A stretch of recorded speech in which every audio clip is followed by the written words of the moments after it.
Good afternoon. Good evening, everyone. Good evening, everyone. Still waiting for a few people to pop on in. Lo, Yana, y'all here? Hello. What's good? Did you have a margarita already? No, I'm drinking some wine though, but I didn't have a margarita. I'm drinking rum and Red Bull. Okay, okay. Well, since you know, today this messy Monday What, ain't B? gonna. I feel like you finna say something wild already. No, no, no.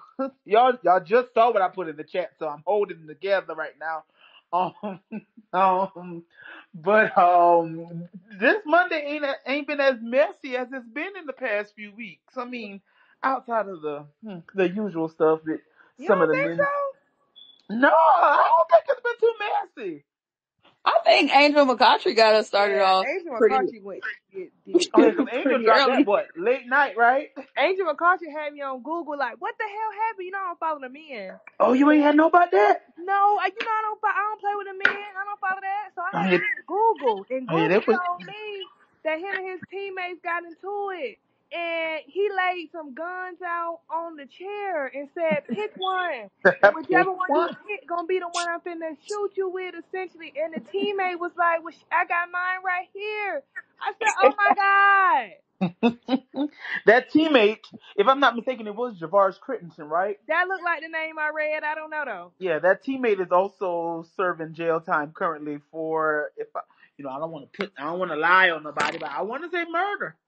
Well, he wasn't playing. Gilbert better be lucky he here to say them bad takes the way Hello. that he lucky, Yes, child. he was charged with the murder of Julian Jones, a 22-year-old mother of four. Woo, Jesus. And what you call it? One of the Gilbert Arenas wanted to play with that. Yeah. Ain't, Yeah. So ain't I guess we did have a little bit of mess to start this good old week. On top of that, we had another Monday game. I like Monday games because it gives us something to do on this day where we typically are just chilling and recalibrating, prepping for a week. So I guess since that game just went off, what are your thoughts? The Sun, they took their first L over the weekend. The New York Liberty clinched their spot in the Commissioner's Cup, but they bounced back. I mean, it was also against the Fever, but the Sun bounced back and got back into the win column. So what y'all think? Oh, Lo. About the game, I Yeah, about thought the the game game. went the game went the way I thought it would. Like Connecticut's coming off a loss, um, had to right the ship. They're facing an Indiana team that's essentially still trying to figure shit out. So it went exactly how I thought it would go. Do y'all Yeah. remember? Oh, go ahead. I'm sorry. No, go ahead, Lo. You remember on the last? I don't know if it was the spaces or our little chit chat we did, and I kind of said, playing through CC or whatever, like she's gonna get her point, she's gonna do her thing, but you gotta ask yourself, do I just want to beat the worst team in the league by one or two, or do I want to compete in the league for sure? Or do I just want to be competitive in general? And I think once again, now granted, do I expect them to beat the Sun? No, right? But I do think they could have looked better than they did.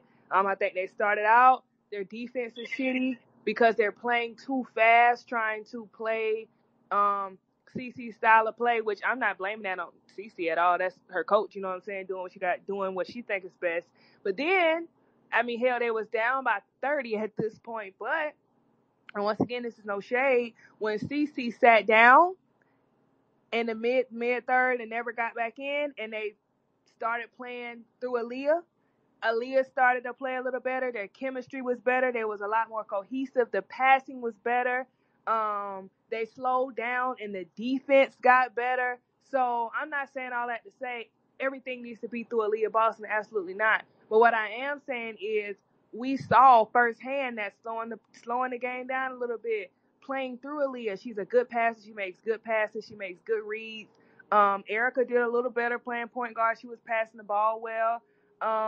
So I think in that game itself, it showed like, look, this could be the blueprint. This can be better because Indiana was a better team last year. And once again, I don't want anybody to take it as a shade. That just is what it is. Like they looked better once she sat down, and that just is what it is across the board. They really did. They They really did. did. And I don't, and I'm not picking at, you know, how people get, but I'm not, but they really did. The defense was better and all. Like, come on now. So they got to decide: do they want to play CC's way and she could score 30 and she could do her thing, cool, or do we want to actually try to figure out a way to compete in some games and try to, you know, make our stake? You know what I'm saying? It's up. It's really up to them. Craig, Yana. I agree with Lo. I thought that they started off slow and they just like Chicago. You know what I mean, the first quarters and third quarters have not been the favorites for the new teams. The more established teams, they usually start better in those quarters, and then when you can't balance it out in the second and fourth quarter, it just goes to shit. I haven't seen much competition. I haven't seen them battling, and that kind of like makes me scratch my head as far as culture wise. Who's been the best team that in best is in quotation team that Indiana's beat this season? Probably Chicago, right? Yeah, I mean that's debate. You know, Or I like, guess LA. Didn't they beat LA? Oh, did LA. they? Oh yeah, they did. They sure did. And LA came back and busted their head. Yep, they did beat LA. Yeah. I would say between Chicago and LA, both teams had their days. Okay. So I think something that I really enjoyed with and I think we've been saying this since the very first game of the season, like Dejanay looks like an entirely different player this year. We know what Bonner does, we know what AT can do, but it's really exciting seeing like now they have a three guard lineup with Ty, Dejanay, and even Tiffany Mitchell coming in off the bench. Like they have that depth. They've been starting to use their depth a little more, and they're all really quick, physical, defensive for the most part guards. Like, what do you? I know I asked before about if you think this is going to be the season where Connecticut gets over the hump. Outside of that game that we saw with New York, in which it was a close game, what do you think is something, if anything, that's still missing? Consistent offense. Okay. Yeah. I would say consistent offense. I think their defense is where you want it to be. They have the best defense in the league, in my opinion, at the moment. But offensively, they can definitely be more consistent. That was a struggle for them in the New York game, down the stretch. Um, yeah, I think that's what it is. Yeah. I think a couple of years ago, I compared Connecticut to South Carolina. Their defense is really fabulous. Hmm. They can play like a really quick kind of in transition defense, but they still like to play through their bigs. And just like South Carolina, not this season, of course, but offense can be their Achilles heel, and I still see the same comparison. That's what it is. I think And Connecticut is just to missing. add, I think they're 1 6 women away from You think? yeah. I think they need some consistent off the bench. I don't know if it's I'm gonna that. add one more slight similarity to South Carolina in that when the bench is going, sometimes head coach might go back to the starters, even Mm. though the starters ain't having it that day. Yep. Because I do think that as much as Connecticut struggled to score in that New York game, I thought Tiffany Mitchell was giving them really great minutes during that New York game. And she pretty much plays most of the time it's either her or Dejanay. I think today we saw them play together, but usually it's either her or Dejanay, and I don't think Dejanay was having her best offensive game, but Tiffany Mitchell found something that worked in that New York game, and they pulled her out down the stretch, and I think it slowed Connecticut's offense down when they pulled her out, and they struggled to find ways to score without her in the game. So I do think that's one thing the coaching staff will need to do moving forward, and in general in the league and college too. Like, if your bench is hooping, use them. Like, it's okay to sit your starters down. I know you love them, but it's okay to sit them down when your bench is doing what they're doing. I agree. And so New York, they are the number one team currently in the no, no, no. Connecticut It should be still. Connecticut, yeah. Connecticut is still number one. New York, I think, they just interrupted the undefeated streak. But Hmm. as they mentioned on the broadcast, Coach Stephanie White was kind of something that a lot of people have said, especially in the college season. Do you want to just go ahead and get that loss out the way so it can kind of take that pressure off? Do you think that that's a thing in the W as well? Hell Absolutely yeah. not. They were gonna lose regardless. Yeah, fuck, might as well. Shoot, it don't matter. We trying to win at the end. I don't care about that. And then Whoop, I don't not think smoke anybody detector. thought, I don't know if anybody thought anybody would go undefeated in the W. Like it was a shock last year when South Carolina did it, but in the W, has there been a team that's gone undefeated? Like, We was waiting to lose in the chat. Like, okay, is this gonna be the game? Nah, because this league was founded on defense, unlike the Is this NBA. gonna be the game? Yeah, let's go back is to this the college right quick. one? Let's go back Is to this college. gonna Let's be do the a game, rewind. y'all? You're like, well, this is the one. That's my This is the one. What is it? 1.3 seconds to go? Well, 1.3. this the one we gonna have to lose. Now and then Rob, let's just go ahead and get this out the way now.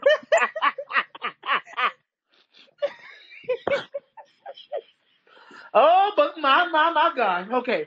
Now let's bring us back. I think that's a perfect segue. And I want to talk about some of these rookies. We're going to get into the rankings and we're going to do some sinking swimming because, whoo, Lord, some of the teams have been sinking. But let's talk about some of these phenomenal rookie performances that we've seen. Um, we've seen to start the week, or excuse me, to start the season. We know that Caitlin won Rookie of the Month for the month of May, and then she had her amazing 30-point performance last week. And then, in addition to, we've seen Aaliyah Edwards and Shay and her Mystics have had some amazing games over the 4 games. I think last week she averaged 14 points a game and 10.2 rebounds, so averaging a double double. Like Aaliyah was out there hooping. Angel Reese averaging 14 points a game and 11.3 rebounds in her 3 games. In Caitlin's 1 game, she had 30 points and 8 rebounds. So there's some honorable mention rookies. In her first career start, Camilla came out that second half looking entirely different. We saw her, get the bigs in foul trouble against New York. And then, she didn't have her best offensive performance, but we saw some flashes there, especially with her facilitating. But then that next game, it was like a switch flip. So what have you liked that you've seen so far from the rookies? And then who are some other standout rookies? Oh, and can't forget to mention Rakia Jackson. They just hooping. They just getting it done. They just doing their thing. When they get the opportunity, like they don't have no fear. They just hooping. And I like the fact that it seems like, I know we like to focus on Kate Martin and how she's just, everybody loves her and she's doing good. But it really seems like all of them are just being loved on and just having a good time. I will say kind of outside of Caitlin. But they just look like they vibing and they just doing whatever they need to do. They don't look like they really thinking twice. They just doing whatever comes to them. They going with it, and that's good. You need to be playing free, just getting it done. yeah, I definitely think they're playing free. Like Lo said, and shout out to Rakia. Rakia, got in the starting lineup. And I think we've all been asking for Rakia to be moved to the 3 for a minute now. So I'm happy that Kirk finally agreed with us and is playing her at the 3 because I think she's a matchup nightmare to me when it comes like her body size, the way she moves with the ball. You put a little guard on her because of how quick she is and she can back them down and do her little spin around fade away. And then if you put a big guard on her, she can step out, shoot. Like, Rakia's a 3. I don't know why they started her at the 4 and tried to play her at the 4, but I'm happy that they moved her to the 3 and now she's excelling even more. So I love that for her. And I think if she's going to keep getting the minutes that she's getting, she's going to jump into the Rookie of the Year conversation. I think she might maybe have like maybe 2 more great games to go, but I think she'll be in that conversation sooner rather than later. Yes, that was my pick. Agreed. Put me on the goddamn list, Curtis. You took too long. Curtis was supposed to love me. Took him a long Oh, ass time, but he got What? there. Oh no, I was But about don't to say, leave out my girl Van Loo, B. Oh yeah, Van Loo. Shouts out to her. Ooh, I Um, can't hear her. I'm gonna leave and come back. okay. But Aaliyah Edwards she been doing her thing. I love that for her. I wish it She's had resulted some in a really good win. performances. I know she's tired of not winning, but I appreciate her effort. So what does it feel like, Shay, to see your people and that attendance out there in Capital One? It feels good, yeah. Okay. Okay, you get a little bit No, praise listen, on that. we show up when it's hoop time. It just got to be something worth watching. And the streets love, like, what was it? Kevin Durant's mama was courtside at Angel game. Mm-hmm. Like, I love that she was Yeah, she able was to come there. home and get all that love from everybody. That's dope. So now, do we think, hmm, hmm, had she been taken, and loving, this is not taking anything from Aaliyah at all. Do we think the result would have been a little different, or it would have brought a little bit more No, grit to the team? It still would have been bad. I think it I would No. be think some she, grit because that's just her yeah, personality. Like she got a different edge than Aaliyah because Aaliyah's doing good. I think the city would have been behind the team a little more naturally. You know what I mean? And that's no fault to Aaliyah, but yeah, Angel would have brought the people out. And I know. And here's my thing. And I get this. What I don't understand, right? It's very clear that the Mystics are okay with tanking, right? Like it's set. Like you didn't go get a point guard, not super tanking because Kira and Brittany being hurt doesn't help. But it's clear that they kind of know, like, okay, you know what I'm saying? Like, this what it Mhm. is. We're not gonna be the best because you're in that scenario. I don't understand why you don't get Angel because it's like, okay, we're not there yet. I know we probably gonna be at the bottom of the league trying to build. Let me go get this girl that's gonna have the city lit. At least get some butts in the seats. You know what I mean? Like, and I know it's like it's about basketball, but sometimes it is about stuff like that. So I don't really understand why you don't. But that don't have nothing to do with hoops because Aaliyah's great. She's doing great. So I don't want. I agree, but I think the disconnect here is that makeup of that team and how Angel rock. I I You know what agree. I'm saying? You know what I'm It But would have saying? I been don't. What it you would have been just mean? her and Dee Dee maybe. I'm You saying like think? that's not that like Tebow and them not on that type time. Okay. You know what Yeah. I'm Okay. saying? And Because like I and as think she would many have got along with the girls on the Oh team. no no I'm no like, no no no no. This is not a comment about Angel at all. Angel would have got along with everybody, but okay, Tebow is looking. You know how? He's okay, very corporate. Yeah, okay, he's got you. very. You know She, what I'm saying? okay, for sure. But I agree with you. I had a bunch of people that was like, "Damn, I wish they would have took Angel." But now that they've seen her with Chicago, a lot of people that I know are so happy that her and Camilla together in Chicago, Yeah, and they fit for well. sure. Everything works out for how it's supposed to, but I just don't see why you're not like, yeah, let's go ahead and Oh yeah, I agree because you're not winning shit, but I also don't want her in no situation where she feel like she gotta be something she not because she playing for true, Tebow in there. true. You good point, good point. You're right, you're right, you're right, you're right. So now we know that we all feel that they're tanking. If the ball does not roll in the favor of the Mystics, Shay, how are you going to feel? I'm gonna blow that bitch up.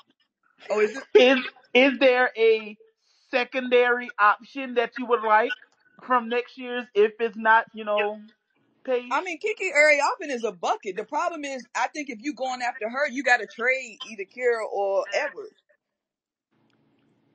Mm, or would you keep them two and get rid of Maisha or Dolphin? I don't think you need all three of them. You If don't I'm need honest. all three of them. I think Hines Allen's a free agent after this Oh, year, thank so you ain't God. really got to get rid of her. Don't start, Shay. I'm sorry. She living Cute. off that bubble I'm about contract. to say cute bubble year. Cute bubble year. Okay. So we talked about some of the outstanding rookies. This isn't an official committee award, but I want to give X Factor of the Week to Ray Burrell. As much as it pains me to say this, um, Miss Mama sat down the entire game until 5 minutes left in the fourth quarter and came in and basically put the dagger in the Aces last night.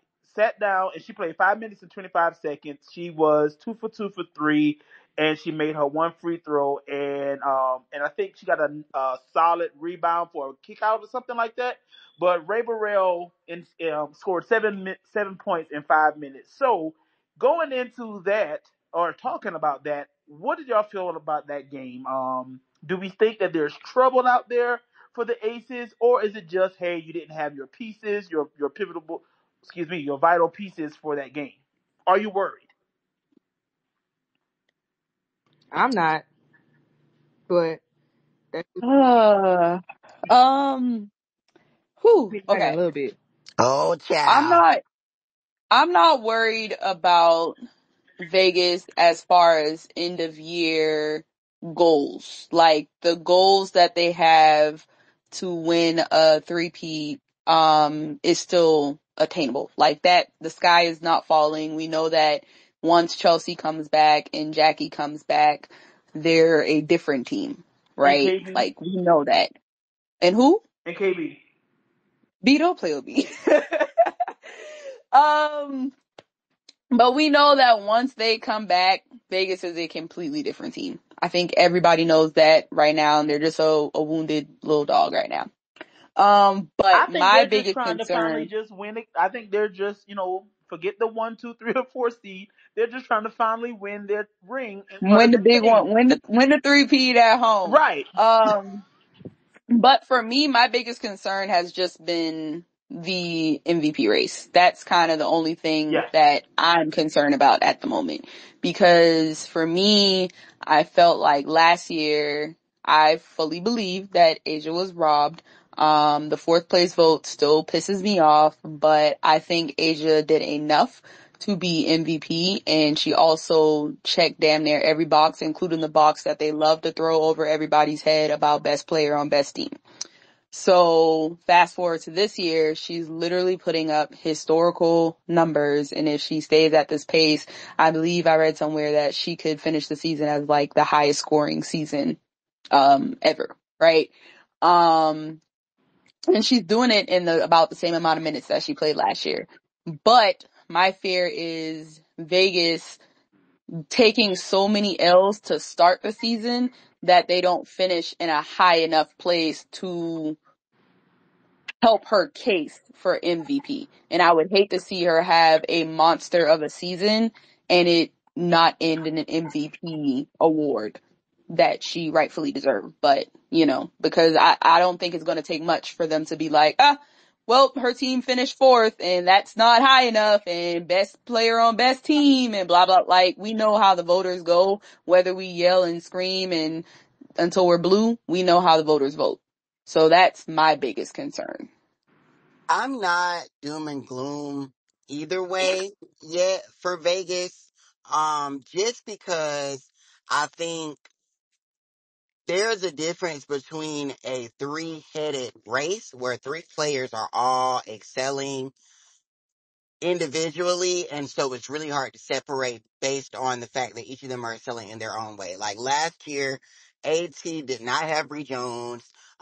She very much made sure that a team that we did not expect to be a semifinalist and top three finished with losing JJ, and Bree Jones did that. And she scored and assisted and rebounded nightly. Stewie, on the other hand, she got off to a crazy blistering hot start of the season. She did start to falter or didn't get her buckets as much as of late, but her numbers were still high. And New York was the hottest team going into the postseason. So I get her case. Asia, on the other hand, started off like better than most people in the league, but average for her. And then once Candace went down, she turned into Super Saiyan. And so, to Yana's point, I do think that that elevated or should have elevated her to MVP, but it didn't. And I think the reason she did not get MVP, in my very honest opinion, is that the WNBA media is extremely concerned about legacy building for players. And Hmm. last year was the one year where they had a case and say, well, Asia just won it. Like her stats are good, but they're not like astronomically better than the other two. So while I do think if you squint your eyes and like use your logic, she should win, we don't have to give it to her because there are two other people that need another one on the resume. Stewie needs another one because if Asia gets 3 before Stewie gets 2, blasphemy. And then we all love AT. We've watched her grow. Like she's our friend. Woo, media's friends with players. We gotta pick her. So we saw that. We literally saw media members making campaigns for players. This year, I think is really different because, to Yana's point again, Asia is right now. Asia's averaging 30 points a game, double-digit rebounds, and 2-3 assists per game, and 2-3 blocks per game. As Andrea Carter said on First Take, we have not seen those numbers since motherfucking Shaq in '01. Okay, and we know how much the women love to bring up men. That's all you got to say. I also think that with Vegas being 5-4 right now, yes, this is more losses than we've seen them lose in a couple of years, but they're still 5-4, 9 games into the season. I don't think we can really say they're out of even finishing top 3 until they get to at least 15, 20 games because, who knows? I mean, Jackie missed 1 game that they should have won. They didn't execute late. Okay, that's fine. They're 5-4. If they go 4-2 over the next few games, we know that Minnesota, who's a team that's in contention for top 3, has lost close games. We know that Seattle can show up great and then look shaky later, and they've got some old vets that gonna need some time to miss.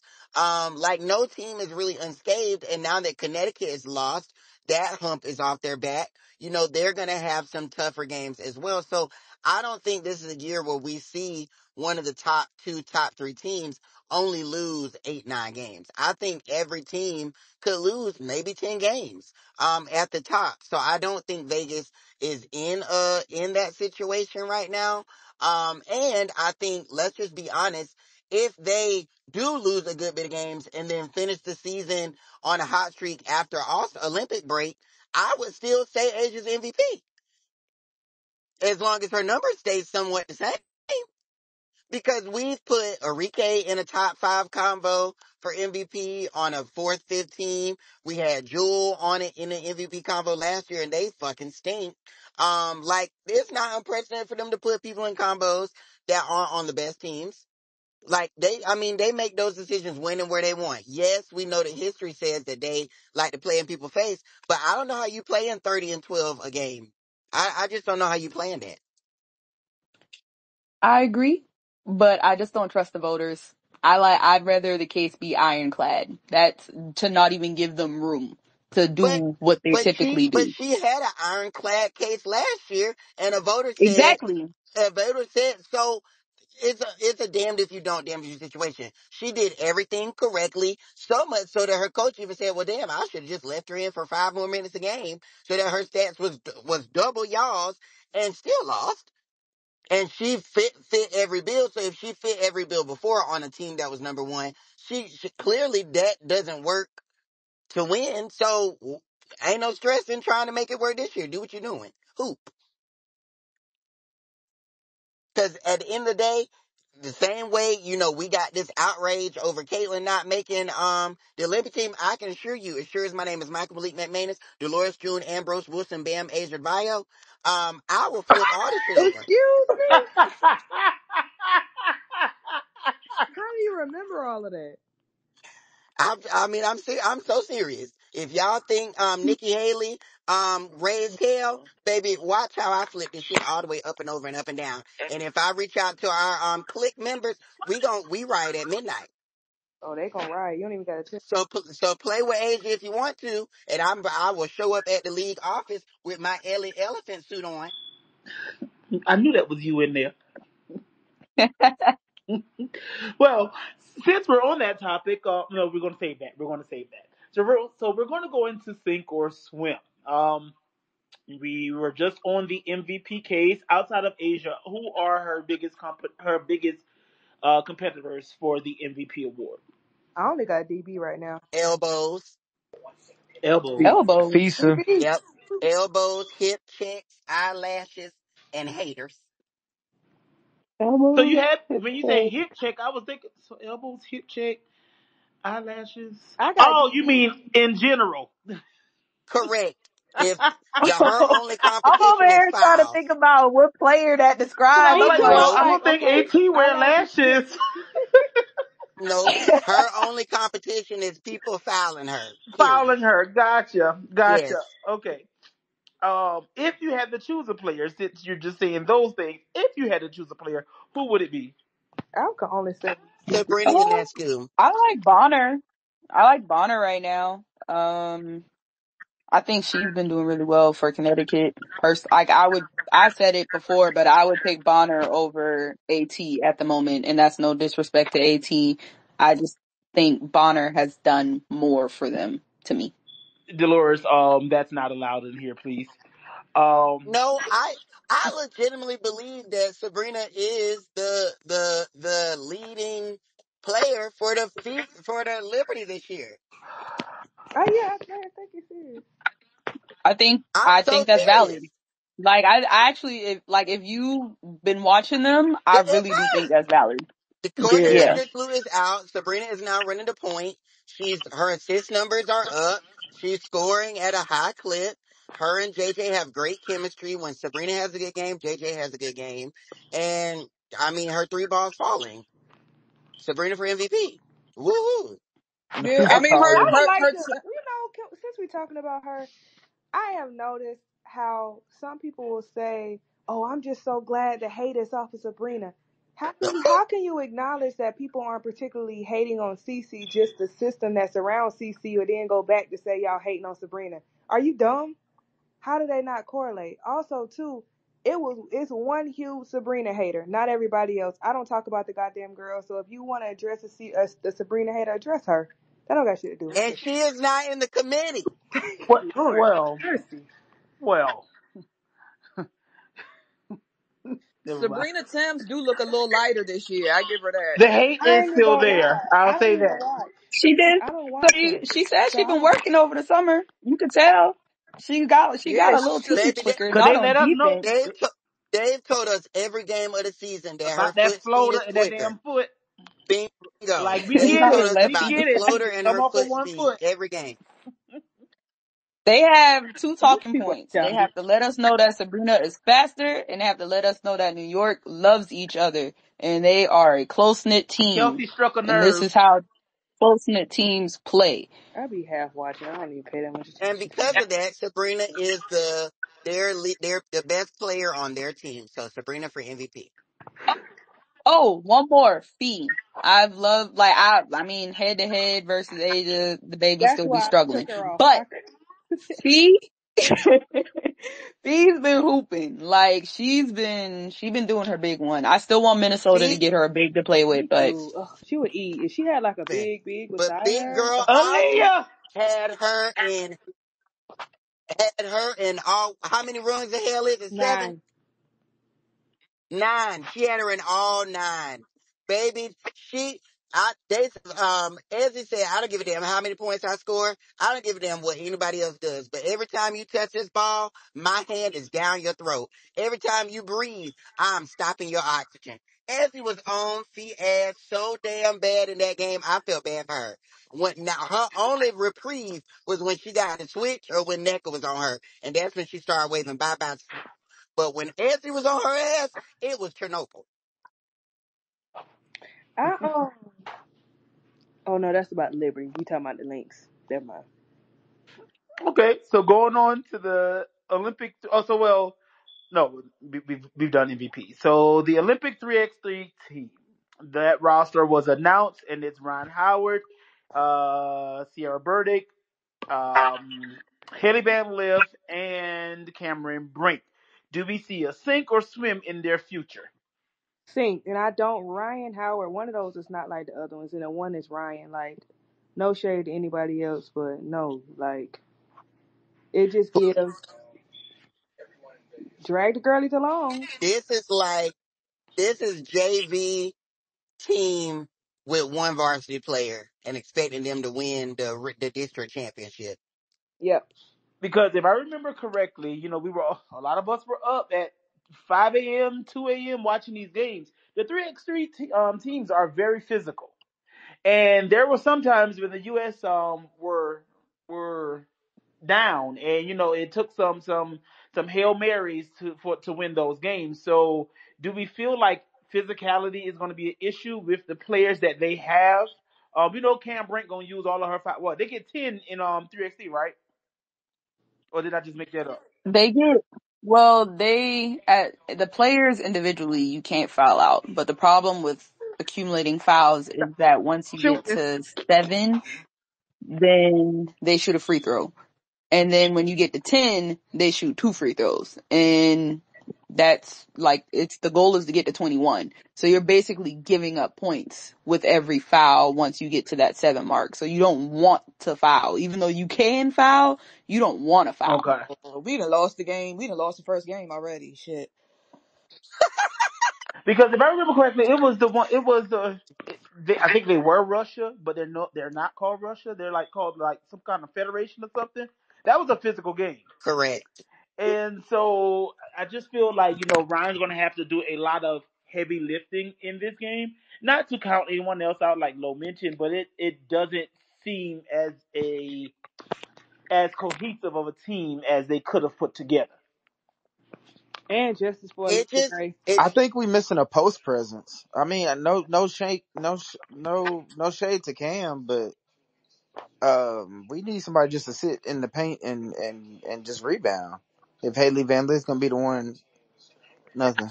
Oh my god.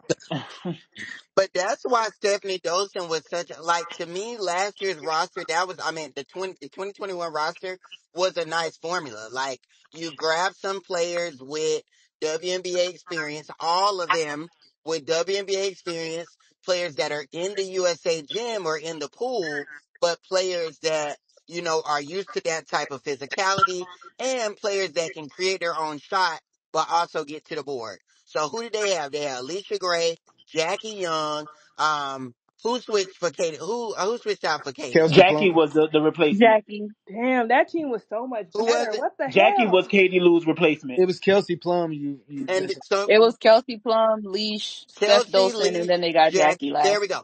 That is a perfect team. You got a .2 player. You got a 2-3 player. You got Leach who can play the 3 or 4 if she needs in a 5v5 setting. And then you got Stephanie Dawson who is there to make layups and get rebounds and be your enforcer on the defensive end. And set a That is a mean ass perfect team. set a mean Y'all ass switch screen. that team out for y'all switch that team out for a homegirl that got locked up by Bree Bill, for a homegirl that can't stay in front of nobody. Then beside her, you got the Miss, who the other players? Shit, they Sierra stink. Burdick, Ryan, and Cam. Sierra ain't played organized hoops since the bubble. Um, no, absolutely not. Ryan, oh bless her heart, and then motherfucking Cam. It's definitely going to be an I'm not interesting. too low on Burdick. I think I just that her maturity and her only playing 3-on-3. I think she'll give them at least the For sure. rookies. I no, think she not even gonna get in the game. I I, think I she'll it's be decent. yeah, maybe she should coach, but damn. Y'all, they're not even gonna get a medal. I Oh Ah, wait, now I think they'll definitely All be. I right. will. I think in I your, think. I Y'all, the think three they'll and get. three, them people I are hope hard they to get beat. some. Damn. I will say though, the FIBA tournament that they went to, they struggled versus Canada. I think Canada will definitely be one of their toughest competition. Like Canada was running through damn just near feel like everybody. I'm sorry, Yana, but I just feel like everybody gets set up for success, and they're not setting Ryan up for success. I feel like she has not ever been set up for success, and it pisses me off. I feel Hell, like and the only reason we won that last tournament is on a buzzer beater from De'Erica. I'm pissed. I That just feel looked like like it was late. she's never set up for success. I just don't. I just. And I just feel like she is one. She is teetering on a line, and she could genuinely be a superstar because she could hoop, but she's just never just in the right place at the right time. And I just feel like it's by design or by we just don't give a fuck about her, and I don't like that. Oh, we gonna get to that. We got a big a voluminous topic or voluminous whatever around the Atlanta Dream. But I want to go. So y'all already written on the Olympic 3x3 team off and said that they're sinking. So next on the docket is the Indiana Fever. This week, we know they've already lost against the Connecticut Sun. They then have Atlanta and Chicago. What do we see for the rest of those games? You think they'll get one? They could, because both teams are very, Baby, the dog. What is it? The beast, the monster. the monster has awakened.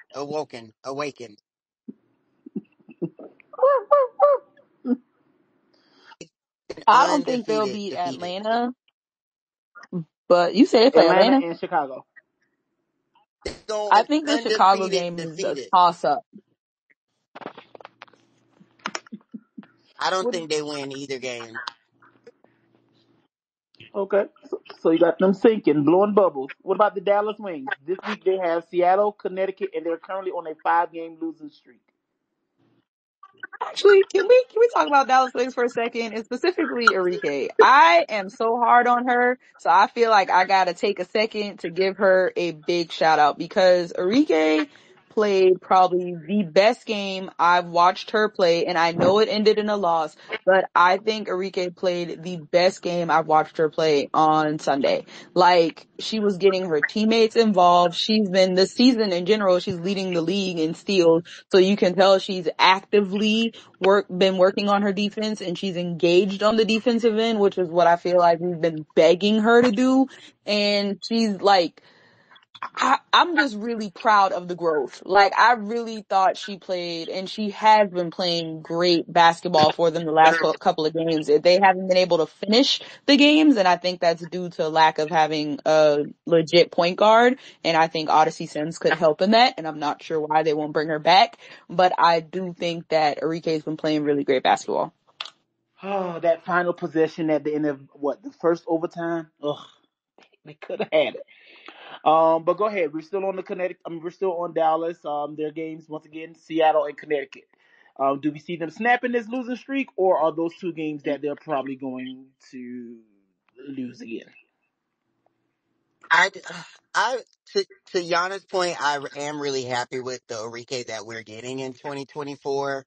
Um, I I feel bad for her because I genuinely feel like with the way that she's been making decisions with the ball, if she had a complimentary guard, um, they would win more games, or even just a three player. Like I think Maddie's doing a great job, but they need somebody that can like a Satu. She needs a Satu or Jalen. But I think if she added two complimentary guards around her, they would only have like two losses this year. Um, but nonetheless, I don't think they'll win either of these next two matchups just because I think they're bad matchups for them. Um, because outside of like they're similar to Vegas in that they don't have guards that are lockdown defenders.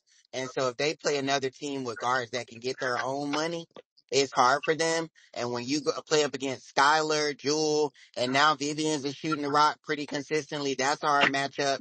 And then Connecticut, they can't do shit with AT, or DB. So yeah, it's a no for me. How y'all feel about Tierra McCowan's improvement? Or where did she I need think to improve? I've seen growth from her, but I think IQ wise she's not there. So I think that's where her improvement has to happen for me is her IQ. Okay, so we have them sinking. I think they can get one of one. Yeah, I think I can get one. I think They've been playing a lot of them really close. So I think if they could figure out how to close a game, which is why I think they just need a better point guard, but if they could figure out how to close, then I think they can get one because all of their games have been really close. They just haven't been able to finish. Okay, and so if I had to pick, I think they'll probably get Seattle. I feel I like the bigs there, they could give them an issue with, Monique, Kalani, and Big T. I think that could be an issue there. I don't think I think for me these games sometimes this year are very hard. I got no some games I got no clue who finna win. I'm just like, well, shit, we just going to see when the games start because that's how like up and down and competitive it has been this year. Like And outside of no a run few has been teams, safe. yeah, outside of a few teams, maybe, but even them, I'm like, I really don't know. I really don't know. And if I'm being honest, the day if because they got a lot of other stuff going on, but the day Indiana figure it out, people gonna be in trouble. I'm telling you. But I just don't know if they'll figure it out, child. That day gonna be what, 2026? Shit, I don't know, but the day they figure it out, child, it's a problem. They gonna be drafting Janiyah Barker next year. Oh, brother. I'm just thinking about, yeah, if if they sped up the game from Aaliyah, imagine if they would have had Big T and they Yeah. sped up the game like this. That would have been, yeah, that wouldn't have been too good. So next, we're going to a team that's currently on a 2-game losing streak. The Las Vegas Aces. This week, whew, they have Minnesota, Phoenix, and New York. And BG is back for Phoenix. You know, the first game they played against Phoenix was, it was some close moments, and then they obviously suffered a loss in the second game. And so for this particular stretch, what do we see the Aces? How do we see the Aces performing? 3-0, 0-3, 2-1, 1-2. 2-1 or 1-2. Yeah, that's where I think I got them at 2-1. I think they beat Minnesota. I just think Asia's just a really terrible matchup for me. Asia be cooking Minnesota every damn game. I just think she's a really bad matchup for them. You said they play Yeah, they play Phoenix. in Phoenix too. They play in Phoenix. I thought all the games been at Mm-mm. home. And then who else they New play? York. Yeah, I think they can go 2-1. I think regardless of how many players they got or who's available, is something about that New York matchup where they gonna turn it on just because it's New York and everything surrounding them. And New York to me hasn't really been a good road team, but you know they'll turn it on too because JJ plays angry when she plays Asia for some reason. So, but I wouldn't be shocked if they go 2-1 or 1-2, like Dolores said. Okay. All right. And we got Chicago Sky. They have Connecticut, and then they're on the road at Washington and Indiana. I think they can go 2-1. I think they can swim. They had a close game with Yeah. Connecticut that first round. I don't think they beat Connecticut. I don't know if they go 3-0, but I think that they don't look like their last loss, so it could be competitive. Was commit. I do think the loss to E. Williams is going to be huge, although they got Izzy back, but I think Izzy's still on a minute restriction too. I do think the loss of E. Williams is going to sting just a He- little bit in that game because I thought she played really well versus them. It has been Hear fun to me see out though. Izzy back. I Izzy think, has been getting the fuck busy. Yes, it's been really good to see yeah, her She's back. been She good. has been. She just on a minute Yeah, but when she restriction. come back, where I will say, yes, they're going to miss E Will, but the areas where they miss E Will, they love having, Camilla. Like, when Camilla came out in that second half of that last game, she looked like Final Four Camilla. did. And if Teaspoon can continue to pull that out of her, and to be quite honest, her and Angel have extremely great chemistry on the court. Mm-hmm. Like, all the things that Angel did well in terms of motivating her teammates, being a leader, um, being a willing passer, rebounding, those things go really well with her and Camilla together. I think if anything, if Angel can knock down some of those 15-foot jumpers or some of those short jumpers, that'll help that relationship. But I think against a team like Connecticut, they're gonna get some easy buckets because Bree Jones is good, but Camilla gonna put that shit right over her head. Yeah, here's my take. I think that Camilla should be the one shooting the 18, 15-foot jumpers and Angel Oh hell I yeah. support that. opposite side. I support that. And I Yeah, think but you hit the nail on the head with the E Will thing. I think that while Camilla is progressing, I think that she could produce the exact stats that E Will, has produced, yep. while also hitting a further jumper from a more consistent rate. And she could shoot the free throw a little bit more consistent. Okay. So we're saying Chicago could get a 2-1, or you think Aaliyah Edwards gonna get her revenge? We beat Chicago this week. Mm. See?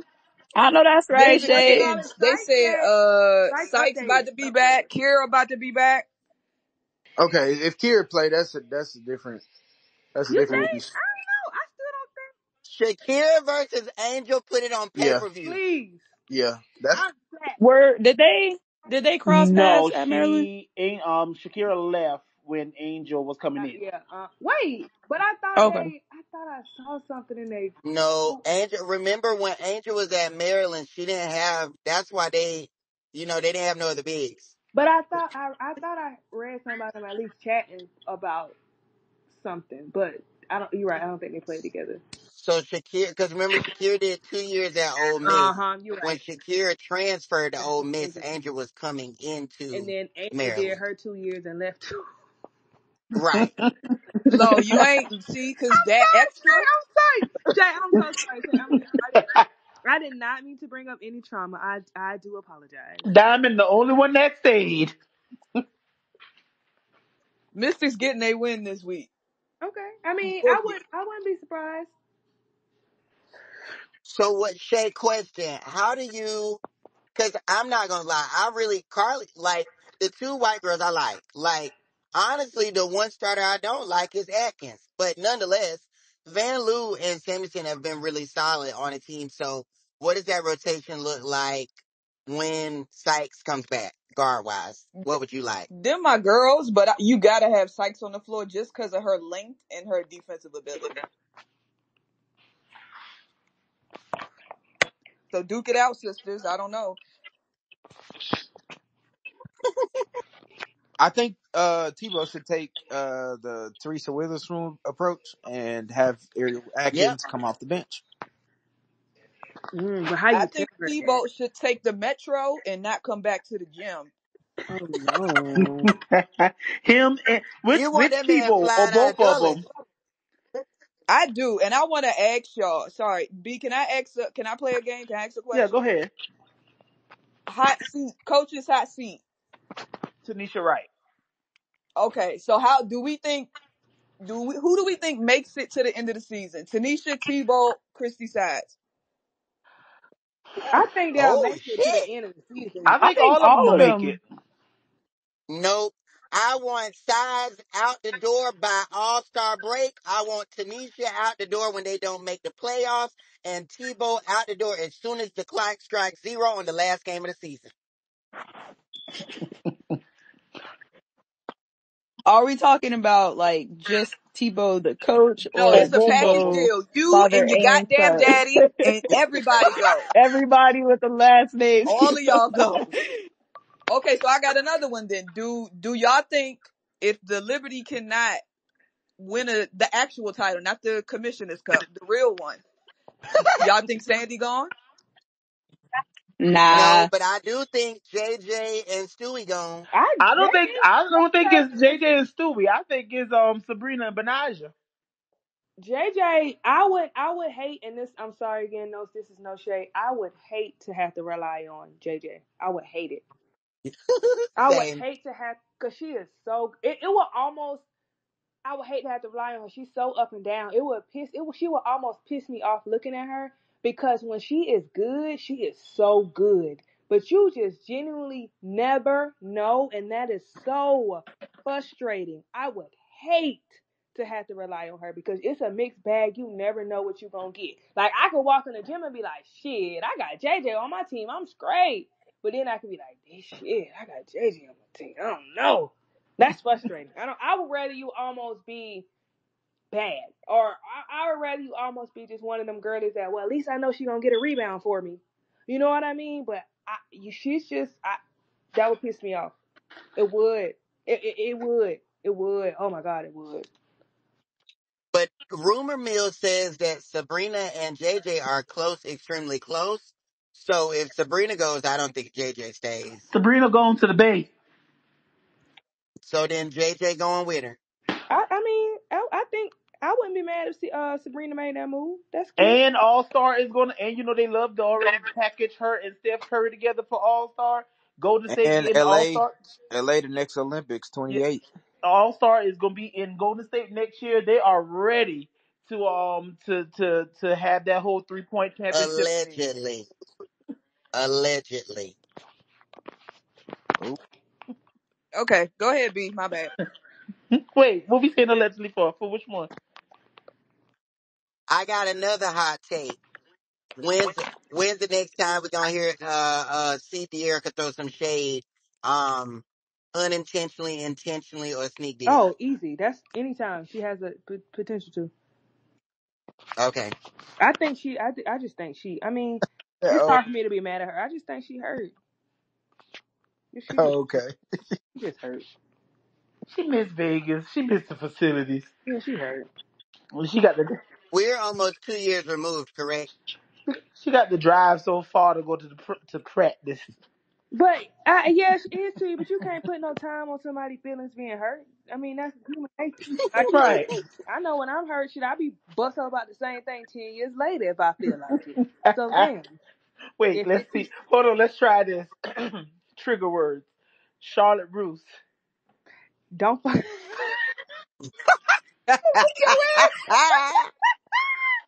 See?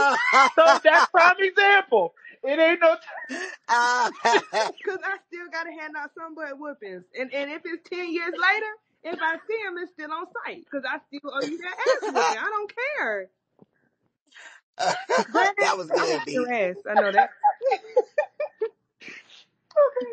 so so so those are the swimmers and the sinkers You're of this so week. petty. Wrong. Wrong. Alright, I hate I'm you. sorry. You're so Everybody petty. probably like, I don't get it, but no. Okay, so all right, into some hot topics of this week. We saw the current Olympic roster be revealed, and pretty much all of the players. I don't think that anyone who we thought would make it didn't make it for this particular roster, based off of those who have been showing up to camps, those who have been on the World Cup teams. You probably could have plug and play a few here or there, maybe, but the roster looks like what the majority of us thought it would look like, who have actually been paying attention. Well, on the other side of the thing, with the newbies and those who want this to be just a popularity contest and who want to root for ratings for the Olympics, there's been a lot of discourse surrounding a particular individual who did not make this roster. And so we've seen the talking head young man with the Steve Harvey afro on First Take have a lot of opinions surrounding this. What do you all feel based off around the discourse surrounding this particular omission from the Olympic roster? Child. When the fuck did the Olympics need ratings? We've lost. I just think we've lost the plot. Why is it a segment? Yeah, like why was it a segment in the first place? A- And They really since slid we're that shit across asking the when did people desk and said this what we talking about today. it, what bothers me so much is that you're saying the sport has this opportunity to grow. The sport has this opportunity to grow. She's the only one that can make it grow. The sport won't grow if she's not in the Olympics. The sport won't grow if she's not in the Olympics. Then it's not growth, y'all. If only one person can be the spotlight, it's not growth. Because when that person is not centered, then it goes back to what it was. True growth means that everybody is boosted and uplifted off the strength of that person. But if the Caitlin Clark wave means that only Caitlin is uplifted and glorified, then it's not growth. So for you to sit on TV and say, um, the 1992 team put Christian Laettner on, but then not understand it in the same breath, the 1996 team got famous and created the fame that would build the WNBA. So the women's game has been foundational. You're saying the women's game hasn't been relevant in 30 years. That's not true. The women's game was one of the biggest games in the world when the WNBA started. They had sellouts regularly. The comments were everywhere. The Detroit Shock were everywhere. What happened was the networks, major networks, stopped betting on black women because black women were the face. So no, this is not a sport that needed Caitlin Clark. It's a sport that needed people in front offices and people with money and finances to be willing to make the sacrifice to grow. Any sport that grows, any sport that is coming up requires investment. That's why the NWSL is growing. Investment. That's why the NBA grew. Investment. It wasn't one player that made the men's game grow. It was investment and storylines. But those storylines extended past one player. After Bird and Magic, we got Jordan. After Jordan, we got Kobe. After Kobe, we got smaller stories. We got our AIs. We got our Isaiah Thomases. We got our Tim Duncans. Small stories created an entire narrative that allowed the sport to grow. These people are telling us that the only way the women's game can grow is if Caitlin Clark is plastered at places. And the gag is that these same white people that keep saying this stuff are the very same people that want people to get in college based on merit. They want to end affirmative action. This is fucking affirmative action for a white woman. This is literally affirmative action. She does not deserve to be on the team. She is not one of the top 12, top 15 best WNBA players. She did not attend camp. She did not submit an application. She did not interview. She did not see Cheryl. She ain't been in the trenches, but y'all believe she should make the team based on things outside of merit. She ain't even won no fucking national championship. That's what I was Y'all trying to going figure out. off of stats and no knowledge. She played in the Big Ten, one of the weakest conferences in terms of team defense in women's sports. In addition to that, it's funny. Like, it's so funny because I watch people almost falling face first into the point. Well, why is Diana still on the team? We've been saying that for years, but we were called haters. Y'all told us that's not. Well, she could do this, she could do that, she could do. Well, maybe, but it's time to give somebody else a turn. We've been saying that for years, but we're haters. But now all of a sudden, because it's at the expense of somebody that you like, it matters. We were saying that on behalf of Enrique, Orion, or Alicia. It was no, that's fine. She could have that spot. So now y'all see that that might be a question mark. Okay, but even in that, like I had to tell somebody today, Diana's averaging the same amount of points in half the time. But you know, so and they said she did good. So can you knock her right now? No, you can't. Two, it's also funny to see these same people acknowledge the privilege that Diana Taurasi has because she keeps getting to go back, while simultaneously not understanding that the privilege that Caitlyn has even for us to be having this goddamn conversation. This baby is everywhere talking about a snub. It's not a snub. A snub is when you are 100% deserved. You deserve something and you don't get it. This is not no goddamn snub. You just didn't get picked. They already went out of the way to make different arrangements for you to get your tryout, boo. And whatever besides whatever they saw, they did it. They wasn't feeling it cool. So they even went out of their way to give you something extra. You already got something extra, but now you want to tell us, oh, well, she should be on for ratings. This is the Olympics. We're not talking about the WNBA, baby. And if the damn coach say, well, shit, I really don't know. I ain't never been in the trenches with her. You know, I don't really know. That is valid. That's valid. And if that was a man coach saying that about a man's team or any other team, y'all 100% be like, okay, that's T. Shannon Sharp, Stephen A. Smith, I don't even know if he played basketball. Did he play? I know he did something at NC Central. I don't know. Whatever. If He was yeah, bad at if it. some dude on your team just came and got this spot and got this spot, would you trust him? What position Shannon Sharp played? I don't goddamn Tight know. end. Tight end. Oh, would you trust him? I don't know, to fucking block for you or to do whatever the hell else. I don't goddamn know. No, you wouldn't. So I need people in these positions when I'm in the trenches that I know that's gonna have my back. And I believe they gonna be in the trenches because them motherfuckers can't play no goddamn defense. So they gonna be in some trenches and they need some people that they can depend on. I just don't. I just have never seen. I have never seen anything like this in my life. The coddling, the entitlement, the any of that. And she is really becoming the face of MAGA and white supremacy. And I know for me, I wanna like, y'all know me. I still be wanting to get a girlie to the benefit of the doubt, but I don't anymore. And I just cannot believe this is what this has come to. Like Dolores just mentioned, you're not growing the game if you're only focused on one woman. It just doesn't work like that. And then for this one woman, if you can't, I think we've said this before in other conversations, if you can't lift somebody else up because they're just that damn good without putting everybody else down, then they're not that girl. You should be able to lift somebody up based on their own merit. If you got to go around and put everybody else around them down, then they're not that girl for real. Then they need to do a little bit more. So maybe we'll get there. But right now, you're putting everybody else down around her. That don't make her that girl. It don't work like that. I'm glad you said entitled, because honestly, y'all are acting like a bunch of entitled assholes on TV, on social media. Who the fuck are y'all talking to? And who the fuck owes y'all something?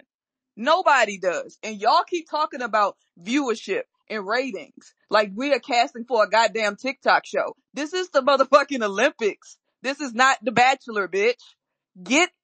We are trying to win gold medals.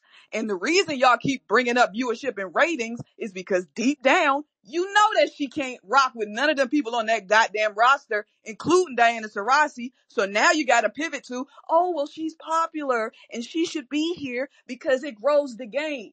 Mind you, you got Shannon Sharp slew mouth ass on TV talking about she's the most popular player in the world, because his ass don't know that Taurasi and Stewie and them go across seas to get a check. Guess who you think they know? They know Taurasi and they know Stewie. Give a damn about no Caitlin Clark in Russia, bitch. I like, the entitlement is crazy to me. And what's even funnier is y'all spent the week crying about a goddamn foul by Kennedy Carter. Do you think they give a shit, about you crying about a foul across the seas? Do you think her teammates want to hear that shit and y'all crying about her not playing because she's sitting on the bench for 99% of the goddamn game because she can't guard no goddamn body? Do you think people want to hear that shit the whole month in Paris? No, they don't want to hear that shit. And one thing your fans need to realize is it's imperative for you to say something sooner than later, is they gonna get you fucked out of some opportunities because they act like. And that's my concern. And like I said, she's not my favorite, but I would hate to see somebody opportunities taken away because of their fans. Like, y'all swore up and down South Carolina fans this and South Carolina fans that. CC fans said, hold my beer, bitch. We taking this to hell. In addition to all of that, I know y'all don't pay attention to women's basketball, because women's basketball, I know, like, you might feel like in the States, we fighting for people to pay attention to women's basketball. It's not like that overseas. Some people go hard for women's basketball overseas. The girlies get paid overseas. So we talking about, when we talk about overseas hoops and women's basketball, they good. They're more than fine. We're watching. But once again, you don't know that if you don't pay it any attention. And I just feel like, I don't know in the end, like, I don't know how Caitlin feels. I don't know her, nor do I care to know her. But a woman like me, I don't want y'all coddling me. I don't want y'all whining on my behalf. I'm straight. I'm good. I'll figure it out. But I don't, even if she is whatever she is, at some point, I just feel like, are you going to say something? Or are you going to get opportunities taken away from you? Are you going to say something? Or are you going to continue to be pacified and baby? Like, I would. And let me add, I think to this argument, another piece that we have to really get into, and I think we're going to get into this later on a separate type thing, is that Alyssa Thomas earned her spot on that Olympic roster. Kalia Copper earned her spot on that Olympic roster. Like, we got to see in this Olympic year, some people get an opportunity to earn their spots in the Olympics and build their legacy. This whole wave, because I see a lot of people now, well, she didn't get it this year, but wait till 2028, and Juju and da-da-da-da, and all them gonna be on the roster. Y'all don't know that? The Olympics is a 3-year process, and the USA basketball system is extremely flawed, as we know, looking at the 3v3 team. But it is a process that those players have to get into, and it is not the WNBA hoops. International hoops does not look like the WNBA. It is extremely more physical. You got to be able to play through contact, and you got to be able to play on a team with little practice and develop chemistry extremely quickly. So the roster that was comprised for this Olympic year is a roster that knows how to play together. Asia and Stewie are now the leaders of an Olympic team. Diana is there as somebody that's been a veteran in the Olympics because she knows what it's like to do everything that's ever been done. And I'm not saying, it's right or wrong whether she's on the roster, but I get it in terms of if I'm a coach, I want somebody with that type of experience. Now, we can all have an argument and say, the USA does need to look and develop young talent. But I can assure you that young talent that needs to develop is not and does not start and end with Caitlin. Why? Because she has not been at none of the camps. Why? Because she has not shown that she can play against international competition at that level. If you want to look at young talent, we had this conversation a few years ago. Players like Ty Harris, players like Crystal Dangerfield, those type of players are players that should have got some experience in the USA basketball system, because when Sue and all those others, we only have one true point guard on the team right now. So when Chelsea Gray goes out the game, or if she can't play a full game, we're going to have Kelsey Plum skipping and bopping up the court. We're going to have Lugg skipping and bopping up the court and can't defend nobody. So we already about to struggle in this Olympic cycle because they did not do the development that it needed to do of young talent for years prior. I promise you, bringing Caitlin to sit on the fucking bench and take some pictures with some people in Paris ain't gonna be what And y'all want where? it to be. Cause she's not taking no logo threes on no damn body. Lee Rue and all the other Roo-Roos and Hoo-Hoos about to beat that shit to Jesus. Dolores. She not taking no pictures where? In Paris. Okay? And my next point is I'm that as much as people don't fuck with the committee, and as much and as much as people say we are this and this and that, one thing we don't do is motherfucking pander and motherfucking sell our souls for no motherfucking money. And what's been going on around Caitlyn and around the WNBA is a lot of fucking pander and a lot of selling your souls. The only person I can 2,000% respect for being genuine and being 10 toes down is Andrea. Because yes, she will sit in those spaces, but ain't nobody gonna disrespect her in those spaces. Yes, she'll sit in those spaces and have conversations, but she will respectfully clear. Okay? And a lot of people continue to go on these shows with black women, go on these podcasts with black men, and allow those people to embarrass and talk shit about them and shit on black women. And so a guy said this earlier, and that shit was so accurate. Caitlyn has become the avatar to embarrass and shit on black women every single day. First it was they mean and petty and too physical. Now it's they jealous. They gonna win anyway, so why not just put it on the roster? The shit changes every single day.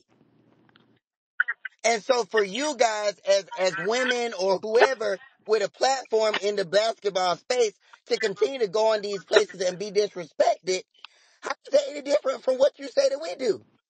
If Dolores is so nasty, rude, and mean, well, your homegirl keep going on First Take and he calling her stupid every day. So the very same shit that y'all get mad at us for doing, for being disrespectful and unfiltered and not nice, Stephen A. don't give a fuck. The other man called her a bitch and still got a job. And then, y'all, 2 days ago, it was, oh, well, Shannon's a little bit different than Stephen A. You know, he called Monica on the podcast to have a conversation. That man did not hear shit she was saying.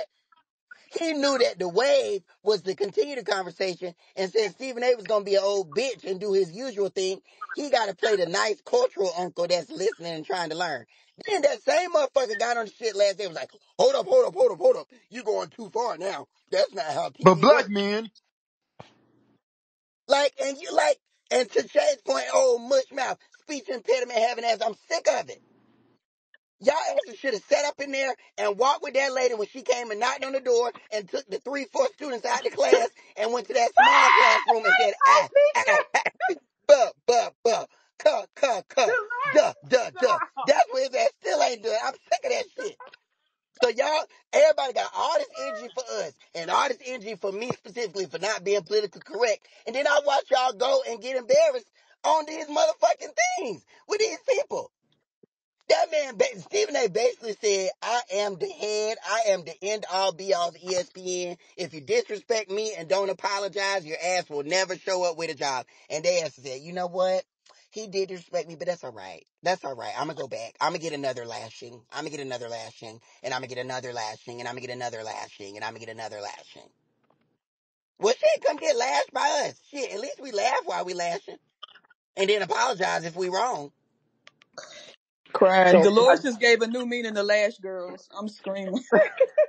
I want to add in and hold on, let me turn this water off. Sorry, I'm in my kitchen.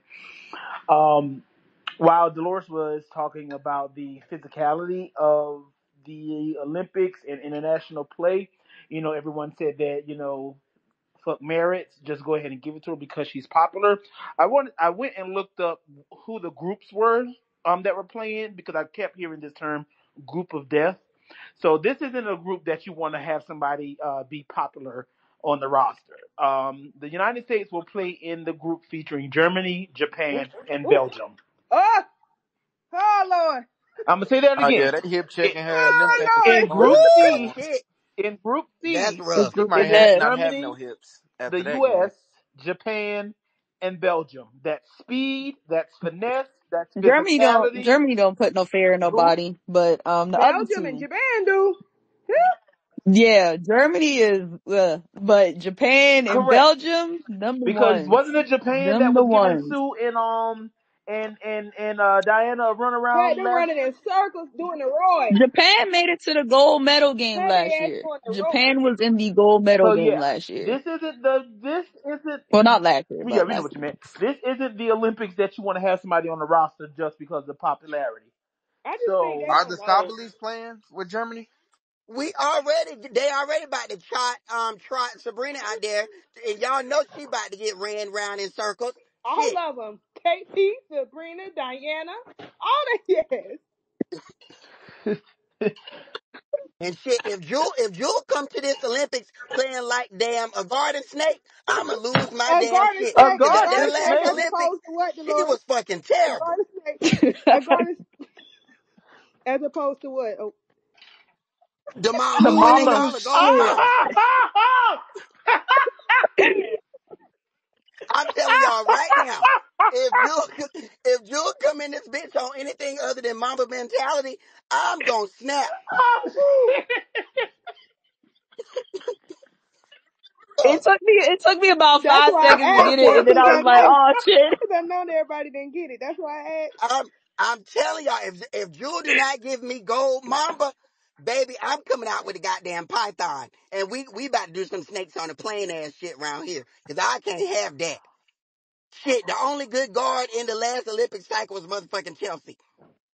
Yeah, and that was just a really tough Olympics to Oh, watch I mean, oh, at one okay. Asia, So a.m. this now BG, that and we're Stewie talking was in about that, and we're hell. talking about she should go. So if you all remember, Skylar was on that team. Skylar in the WNBA is an all WNBA first team player, and she didn't even play. Scholar stunk at the And last she stunk Olympics. and didn't even play. So Skylar was on the damn bench. what do you all expect that is going to happen with Caitlin? We can't afford that to happen. In terms of just taking They people They don't there. don't watch. They watch. They don't don't know. know. They don't know.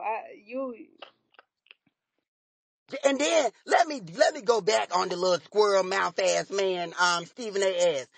Your bitch ass gonna get on there and do that little 30-second segment talking about Asia is the linchpin. Asia is she can be marketed, she can be da da da da da. And then the very next fucking week don't make no segment about the girl and she averaging 30, 20, and 5.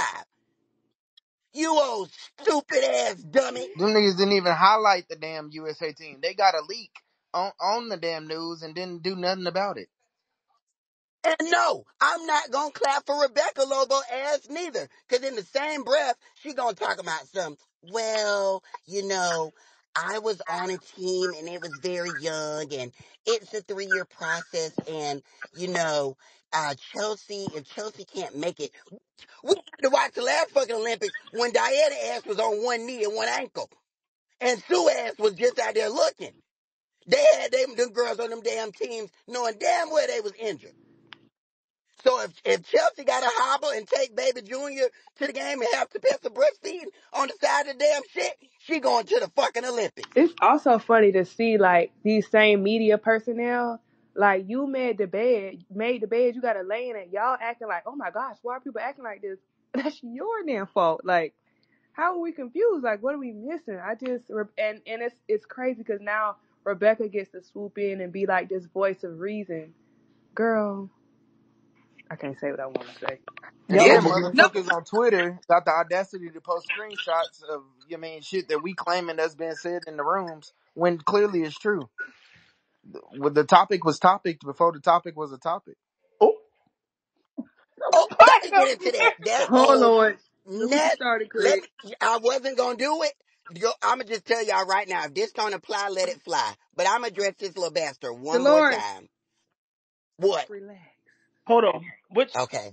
Which bastard? Say what The you one gotta that thinks say, he's but you black. choose your words wisely. Thank Okay. you. Let me Okay. say this. When I made the post that I made about Caitlyn potentially being on the roster, it came from an extremely reputable source who is affiliated with USA Basketball. Oh, That source informed me that several players in the USA gym were unhappy with the fact that they had just spent 3 years preparing and planning to make an Olympic team, and the powers at B were putting it into the Olympic Committee's ear that they did not care that Caitlyn had not participated in any camps. After attending and going to the Final Four, they believed that Caitlyn deserved a fair shot at making the Olympic team. Now, mind you, the time frame of that was that the camp, the practice was during the Final Four. Caitlyn could not attend those practices because she was at the Final Four. So you have players like an Alicia Gray, a Ryan Howard, Ariel Atkins, Benaj Delaney, Aaliyah Boston, Shakira Austin, Bree Jones, who had all been practicing or playing or even doing international competition in the USA gym, who were being told that there was a possibility that their spot could be taken because Caitlyn was now an option to be in the Olympic roster. Those same sources were then told that Adam Silver was looking to step in and make sure that Caitlyn could be on the roster. And if you don't believe that he would step in and say that, why the fuck is she all over the news saying that she's been stubbed? If you don't believe that these conversations were not had, why is this a continuous news cycle? If you do not believe that those conversations or what I said was a lie, why the fuck are people attacking Don Staley and the rest of the Olympic Committee and saying that those women were being petty for not bringing Caitlyn on the team? If you do not believe that these conversations were had, why the fuck has every man that has ever played a sport that has a podcast mic been on the Caitlyn train? And also, sir, we only know you on the app because you've been appropriating black culture every day that you've been on here. We only know you on the app because you've been kissing the LA Sparks players' asses and they still won't give you none because you're unattractive, ugly, and unlikable Dolores. and your parents should not have had you. hey, hey, hey. Dolores. Now what did I say? That is all. Well, Like I said, we was talking about it before it was a topic. Well, I just think it's funny that you got all of this vitriol on ESPN, who is a goddamn broadcast partner for the league. Like, how are you supposed to negotiate with them in good faith? And it's like pulling teeth to get them to talk about the WNBA in a positive manner. But you know why that's a problem? Because the WNBA is terrible at leading the conversation. They've been shitty at it. And now that it is blown up in their faces, they don't know how to wrangle it and get the shit back in order.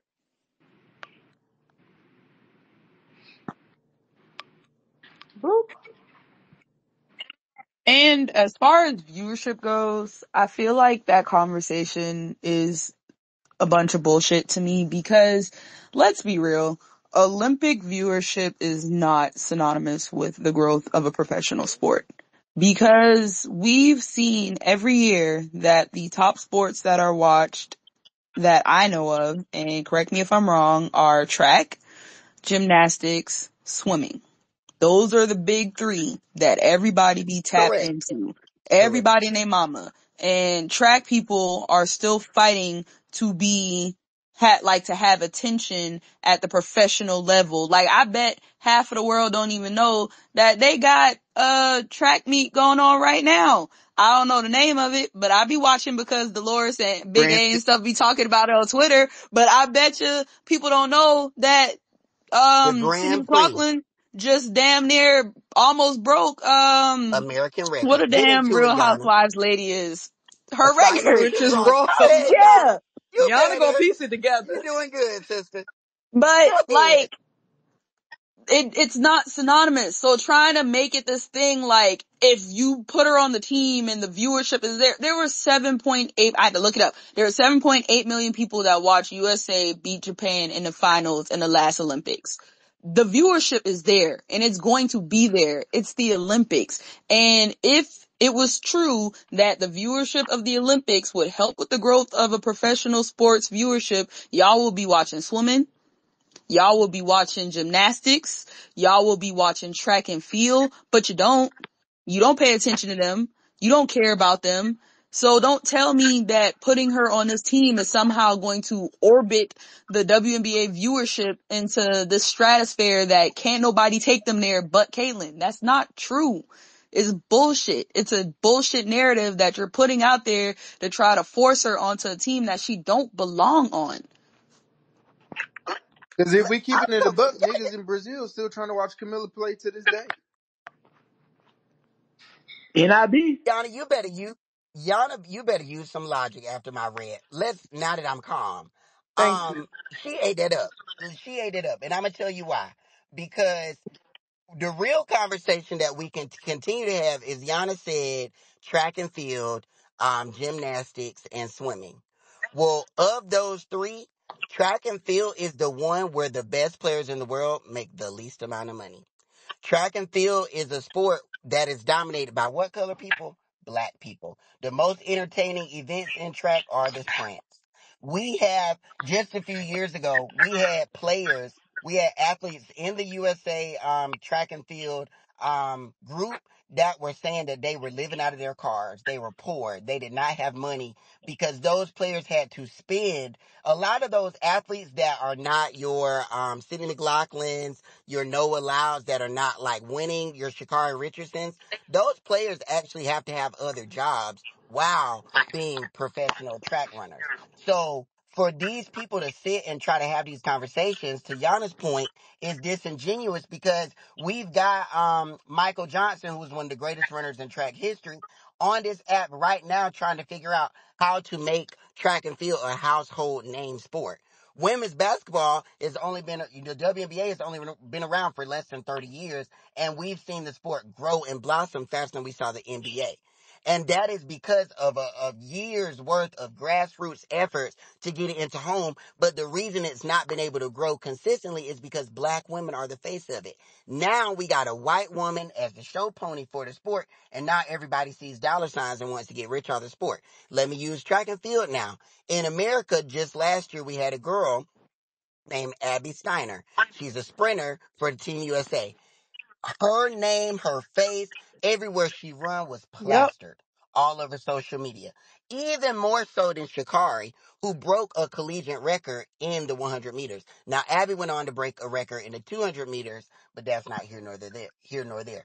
Shakari was the star, but she didn't even get the same international and national hype as Abby Steiner because she is a white woman in a predominantly black sport. That athlete got injured.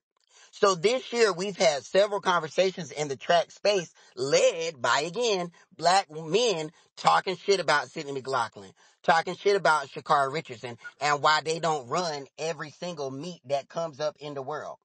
A lot of those meets take place internationally because, again, overseas, they put a lot more emphasis into other sports.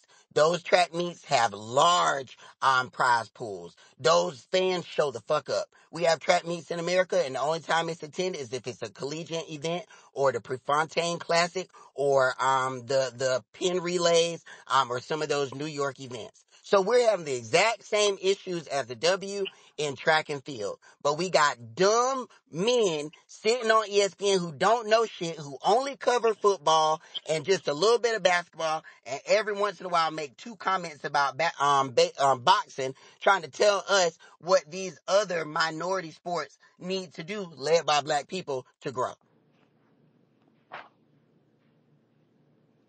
Period. Well, that was amazing. Anything else anyone wants to add? It, I want to shout out Ka, and y'all know she's not my favorite, but I'm still going to shout her out. because she's on the Olympic team and she's earned it. She deserved it. She's been playing out of her goddamn mind to start the season. So shout out to her. I know we shouted out Alyssa Thomas because she deserves. Okay. Yeah. Next, I know we need talking about point guards and how USA is doing a very bad job with young talent and point guards. They are struggling with the centers too. What's gonna happen when BG's done, girlies? What's T? Where's Shrew? We gonna be playing Where's We small gon' ball. we Shrew? gonna have to play through Aaliyah and Shakira. Like let's talk about it because we talking about how the guards and we need some more guards and we absolutely do. But baby, that center position and these are two of the most important positions in my opinion. How long Lauren Betts Right? got Like, until what are we gonna do, honey? Like. until she's available? Like, That's something I want to touch on. Do you know back in the day because we've had those what happened to B? We can't hear you. Brandon, walk back to the mic. Get out the kitchen. No. No.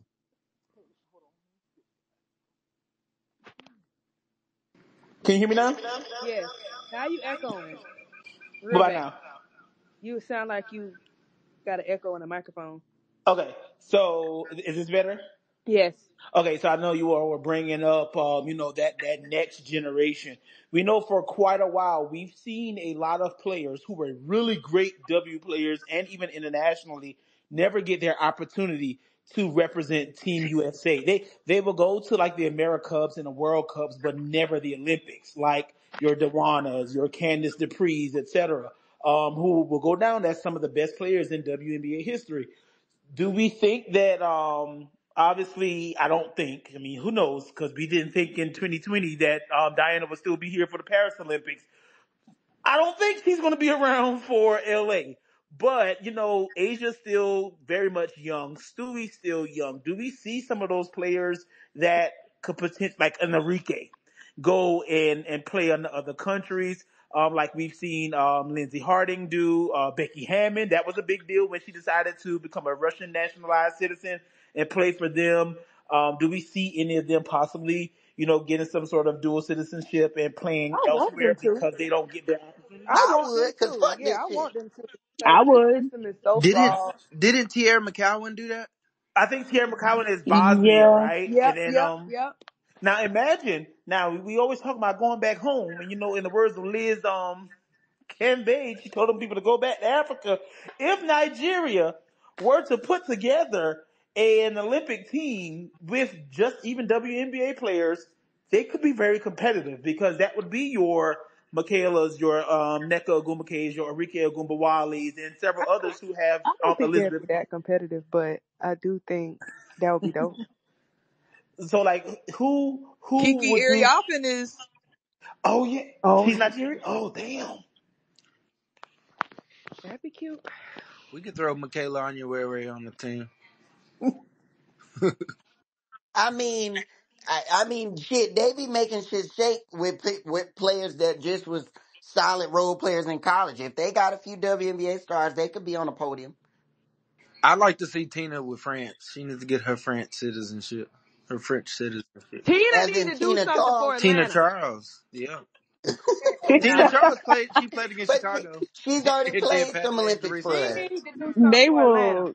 They ain't even let NECA play for Nigeria. You think they finna let Tina, who I has will Olympic say, gold I medals know with we're the about to No, U.S.? have this Tina. I'm talking about conversation, Tina but to France, since she like to Yeah. do the one legged. Another thing that's really funny is to hear. I'm so sorry to hear Gino talk about Caitlyn and being snubbed. Like he didn't keep Candace Parker on that team. That shit is hilarious. Yeah. Like it's just like everybody. I'm just like, we know you. Like you know how you go to a new school when you try to talk about yourself, but it's somebody who's somebody's cousin. Like I know you from the way. Gino, please. Like you Like right. we can see you in here, Yeah, like please. we can see you. Stop. Shit. But he was spitting facts though, so I can't be mad. but I will say, there's the contingent of people listening to this Spaces anonymously that's gonna say, well, how is that different from Caitlyn being left off this year when Don is on the committee? So I'm gonna let y'all get to that. I'm so sorry. I just cannot believe that anybody witnesses how Dawn Staley moves throughout her daily life through Twitter and how she moves that y'all think that lady is even fucking worried about any of that shit. Sorry. I'm She just probably, like, let's just be for real. Like, she probably somewhere chewing sunflower seeds with her it's minding coffee, her business. Like, that lady don't be worried. walking that damn dog in that stroller across. Knees knocking. Don't do her. All right That was now. nasty, Shay. That That's was my girl, nasty. but you know them knees one could be in South They Carolina, be the doing the other one crip in New walk. Jersey, and they gonna touch. Ah, hey, I'll fight you over my coach. I love Dawn. That's my girl. Because as the girlies like to say, we got to protect that for Paris trips and stuff. Yeah, I see a tweet. Don't talk about my girl. Wait, what happened? Wait, what they What they said, say? Flo? We'll talk about it later. I might. Well, all I'm gonna say, let me not. I'll let it Okay, die. so we're about to take some fan questions. We're about to take some questions from our community. Anyone, raise your hand. We see a few people down there. Come on up. Let's see. Reba, I know you coming. Don't say nothing crazy. Oh, Reva's gonna be like, so Who was fucking on the right, Olympic like team? that's it. Where the titties out? Oh, No, I need Reba and Nancy. also, Lieberman to get in the ring. while we wait on the fans to come up, I need can Nancy I Lieberman on say one side and if Reba on the other. Get a Reba. Go ahead, yeah.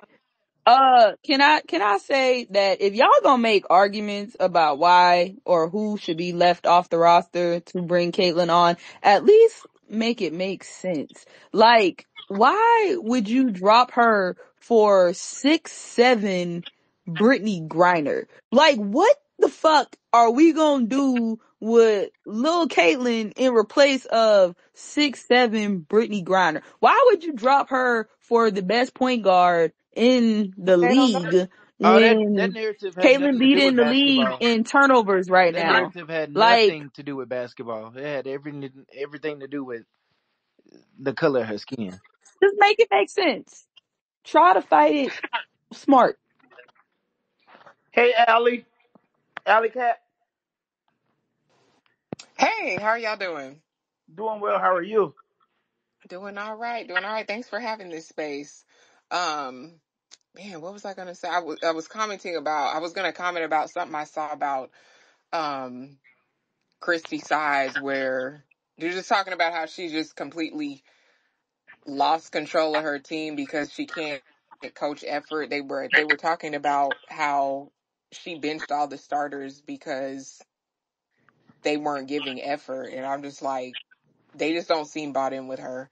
But I was gonna say, like, with Caitlyn, one of the other things that a lot of people are overlooking is that as a point guard, you have to know how to run and facilitate a whole entire offense. And because the offense was just set around her checking up threes, she doesn't actually know how to do that. And so people just looking at her stats are really missing out on a lot because you have to not only know where you're supposed to be, but you got to know where everybody else is supposed to be. So when you look at all the best point guards overall this time, like the standard that these people don't know the standard that's been set. Like they don't actually know how good of a point guard Coach Staley is and all that. So that's just something else among all the other stuff y'all have mentioned that seems to be getting lost is her skills are not there from that standpoint. I will She's not a say, leader.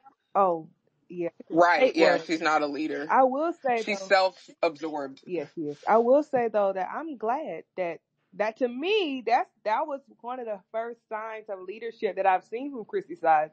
Sit your ass down. You not playing hard Yeah. because she left Aaliyah in, and I heard she said something like, "I left the people in who wanted to play defense and wanted to play." She left Aaliyah in and put everybody else and put bench players around her. To me, that's a sign of leadership. I'm done with y'all. I'm not arguing with Right. y'all because, in my opinion, I've coached before and I don't coach effort. You need to come in the door with effort. I don't have to coach that. I'm coaching on everything else. I shouldn't have to coach you effort. If I got to coach effort, then you got to go.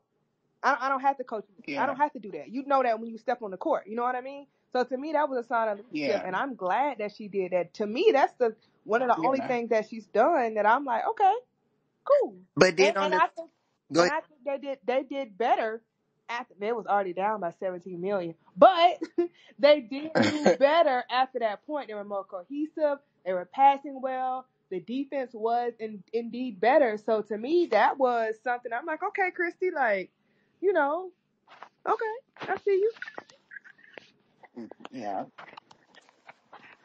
We got a couple. Got Jay Stokes. Go ahead and come on up.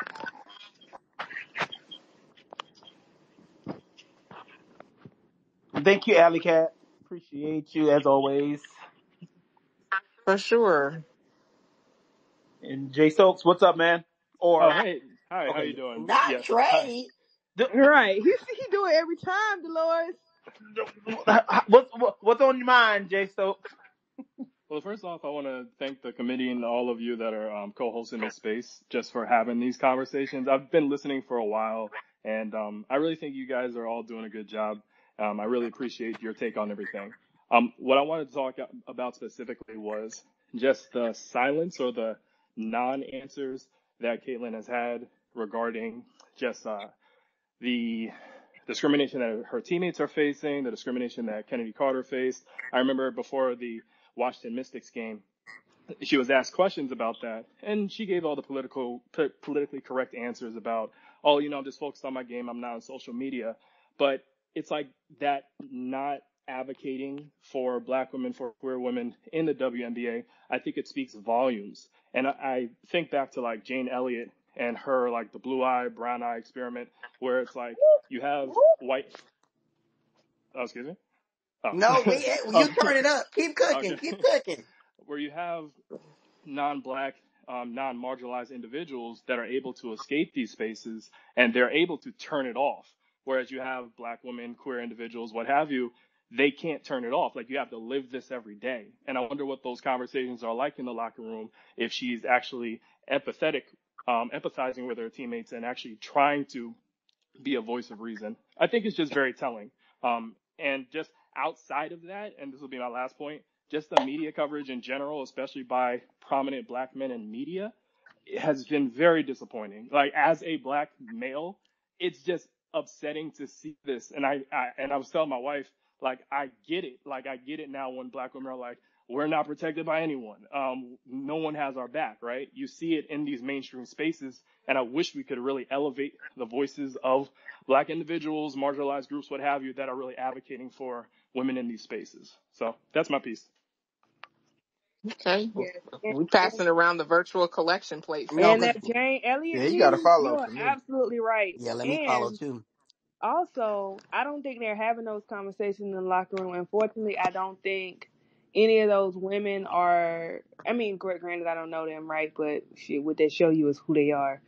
I don't see Aaliyah stepping up to have those conversations, not because she doesn't feel a certain way, but she just not gonna rock the boat. Erica and Alyssa, I just don't even see them even really being able to go there. Christy's not gonna do it. So I don't even think that they're having these conversations in locker rooms, and I think that's one of the issues that they're having. They're seeing all of this stuff on social media and coming to the locker room and pretending like it doesn't exist and just not talking about it. And it's causing tension and it's causing other issues. That's the issue to me. I don't think they're talking about any of those things at all, to be honest. Yep. They're not protecting Aaliyah and the other black Yeah. players. But I And think it Yeah. starts at the top. Like, oh, and that's absolutely. to Lowe's point about Coach Size, and I think Alley Cat brought it up. To me, that's where my biggest gripe comes in, is because I, as much as I am a very like liberal and radical person about politics, I know how to be in spaces with people that don't maybe see my humanity or can like me enough to, dance with me, but then when it comes to their politics, they won't speak up for me. But in this space, in the WNBA space, it is impossible. I mean, literally impossible to navigate a team in the current political climate that we have and not see and not be aware of the way that your black players are also affected by Caitlin Clark. Because for as much as we hear, Caitlin being interviewed about the hate she's receiving or the hard fouls. Not once has Christy Side spoken out and stepped up and said, you know what? I'm going to answer your question, and we're sending messages to the league office, and we definitely want the fouls to be fair for Caitlin. But also, I do want to speak up for my black players and say that we are working to find our team chemistry. It's not pretty right now. We're still trying to find our identity, but Melissa and Aaliyah are talented players. And we want to build a franchise around them just as much as we want to build a franchise around Caitlyn. Or simply saying, it is not okay, the way that people are using Caitlyn as a way to attack, Melissa and Aaliyah. Because even if you want to throw in our face and say, well, South Carolina fans had an issue with Melissa last year. No, babe, we had an issue with her parents talking shit about another player on her team. And once that was addressed, there was no issue. But the fact that the head coach sees everything that's going on and can't tell me she doesn't see, because if she knows enough to come on to Twitter and at the WNBA about some fouls, she knows all the nasty shit that Caitlin's brother, uncle, cousin, whomever else have said about other people on her team and around the league. Did y'all see what Cam Brink had said Period. in her statement? Yeah, So No, what did she say? loved it. I posted on the Jumbo Tron, but she basically was like, I know I have the privilege in being white, younger, straight, and as her counterparts, you mean they're queer, they're black, you know what I mean, and she wants them to get that same privilege.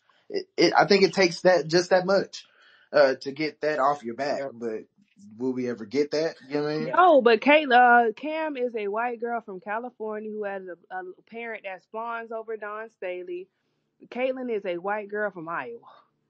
It just, and I think like, and this is why like when some people say like you have to separate this and this, sometimes it gets really hard because in a situation like this with Caitlyn, whoever you are is whoever you are, whatever your politics are, whatever they are, and whatever you believe in is what you believe in.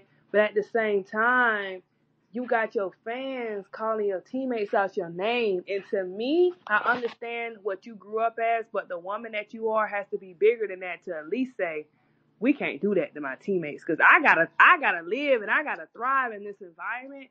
And to me, like a teammate, like I said, I've hated some of my teammates. We don't have to be besties, but that's still a certain type of bond. So to me, as a woman, you can't even step and say, hey man, like, regardless of what I think, this right here, these my people, you can't do that. To me, it's just like, how can I rock with you for real? I can't. I Yep. can't. I don't. I'm sorry. I can't. I can't. I can't. I And we've can't. seen Melissa and other players on that team step in during post games and say, well, Caitlyn's shot wasn't falling, but she did this. Well, we've seen her teammates go to bat for her. Yeah, yeah. But this Yeah. enforcer conversation is so disingenuous because I can't swing. First of all, to Lowe's point, always ain't nobody on the team really about their life to really be doing no swinging like that, anyways. No shade, But girlies. but I will say I don't have no, like, let's use Camilla for example. She smiled running up and down the court every single time. You can knock her damn teeth out and she gonna be smiling. But as soon as you put your hands on her teammate or as soon as you do something that threatens the safety of her team, then she turns into the goddamn Satan's little sister in damn Indiana. I think that they could get that same energy, and I think that we could see somebody really step out of character if there was that trust there. Because it takes nothing. I mean, it takes nothing for Caitlyn to stop and say, you know what? It's not in my character to speak out and do anything crazy, but a simple, y'all, that's too much. I think Yeah. y'all taking it a little bit too far in my behalf. I think da da da da da. You ain't got to do nothing crazy, but to keep saying that I don't use social media and that I don't really see the noise is a lie. It is a flat Mm-hmm. out lie. Cause she'll be on list anyway. Correct. Yeah. And the way that the Yeah. block list keeps growing tells me that she sees. Because every other day on this Mm-hmm. app, somebody say they just got blocked by her. And then, and people say, oh, well, that doesn't mean people will stop. No, you're right. Because people, you're absolutely right. People going to do what they're going to do. But as a person, as a teammate, I got an example, right? When I first started college, I started college at the College of Charleston in Charleston, South Carolina. I'm a black girl, went to predominantly white schools, and I was a token. I did not realize it at the time, but I grew, right? Went to College of Charleston. I had a roommate that went to Robert E. Lee Academy in around Hartsville, Bishop, South Carolina. Y'all, Bishopville, right? do y'all know who Robert E. Lee is? If you don't, Ooh, look it up. look it Right? up. My roommate went to Robert E. Lee Academy, a private school, so she did not have to go to Hartsville or Darlington High School. Period.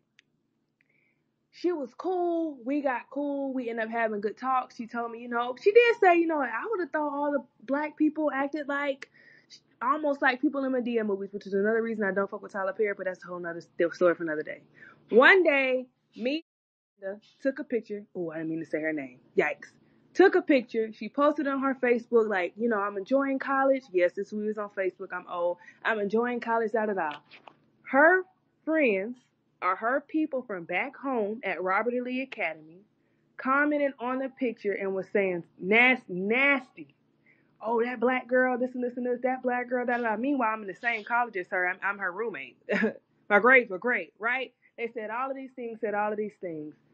Miranda went on Facebook and said, hey, like, I know this, but y'all don't know Lauren. That's my girl. She's my roommate. She's cool. Was that gonna make them people stop calling me the N-word and stop talking shit about me? No. But did I know at least in that instant, in that moment, Miranda had my back? So at least for a little bit, I'm like, okay, cool, I got you.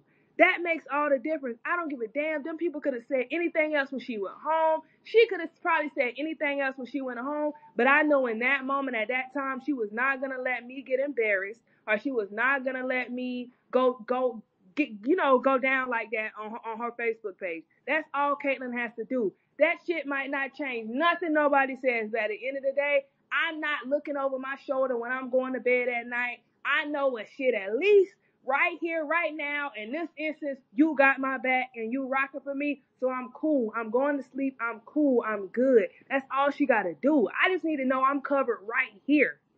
That's all that girl got to do. Just say something. It's not going to stop the masses, but say something. And I don't understand who her publicist, her PR is, but at one point she got to say something. It's past that point. It's past it. Like, Allyship starts where comfort stops. bingo. As long as you are comfortable with letting the world and letting racism happen to and around you, you will be exactly what you are, complicit. And Yep. that's just how I feel about it. Yeah. Yep. And to be around and I hate to, and I because I'm not one of those people, I don't like to project emotions or feelings or mental health on people, but we to be even just a smidge bit conscious and to know the way that these comments have impacted and affected your teammates to the point where they are deleting their social medias. They are very clearly disheartened by bad play for themselves on the court, and to continue to allow people to dog and trash them out is insane to me. Like it is Yes. insane because if I see, like, even if, like Lo said, if I don't even fuck with the person, but if I see that this is a person, I'm on a team with, I'm with them more than I see my family, and they are visibly impacted when they don't play well because they know if they don't do good enough, people are going to attack them because they are on my team or they play with me, and you not do anything or say anything, why the fuck should that person go out and fight for you? Yep. Right. It just don't make sense. That's Yeah. human nature. Like, Yeah. That goes back to what I was like. I truly don't think she doesn't care I about agree. anybody really but herself. And yeah, to have, especially, and to be a point guard, you're the leader. Like, people should be coming to you, should be able to come to you with a variety of issues that are affecting them, and you should, as a leader, speak out and say something, or at least defend them at some point. And she does that. Right. Like, We got a few more something. hands raised. What's someone talking? She just got to do something. Like, just for right now, child. Just say something. So I know I could. Once again, now, shit. I'm sure. I'm like, well, shit. I don't know if I could get in the trenches with you. Hell, can you get in the trenches with my players? They don't trust you. Shoot, like. As much as the girlies were calling for the South Carolina girls need to say something about their fans, I need the same energy. Okay, we K Dog.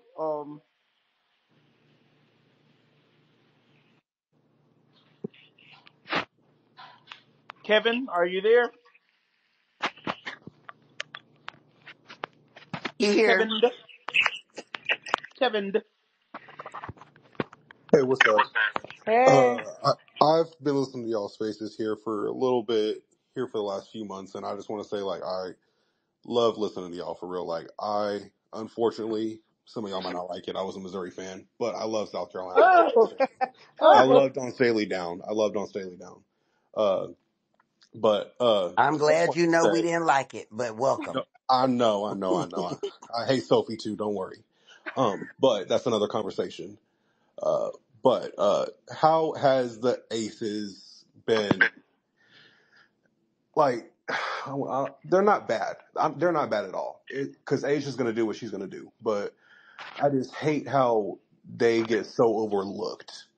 Of like Asia specifically, obviously, like Caitlyn this, Caitlyn that. We don't care really. It's like, why are we not talking about Asia? And I hate that for her, and I hate that for the Aces, because it's like they're doing their whole thing, like they're doing a three-peat, and we're not talking about that hardly at all. Like that's not little, not one little headline, not nothing really, and I hate that for them, and I just really want that to be like more of a just conversation, really. Like they're the standard. Like I hate that they don't get looked at as such. They definitely understand it. That's T. They are. And I don't think anybody can disagree with that. Same, Kevin. I feel like we threw all the history in the damn trash can once Cheryl Swoop said, you mean the 4-time champion, said that there was going to be an adjustment period for Yep, Caitlyn. And like so, that, yeah, like that's not they don't care about controversial. history. Like They don't care about repeats. They don't care we love being a that. Cheryl. We love it. Well, baby, that baby wish she was a Cheryl now because them numbers not translating. No, not at all. Not at all. That the clownery always comes back to bite. Yep. 'Cause let me not. But anyways, Mm, to your point, I mean, this was something that I felt this way for years, but the WNBA has never been the place for a black star to exist as the main star in the league.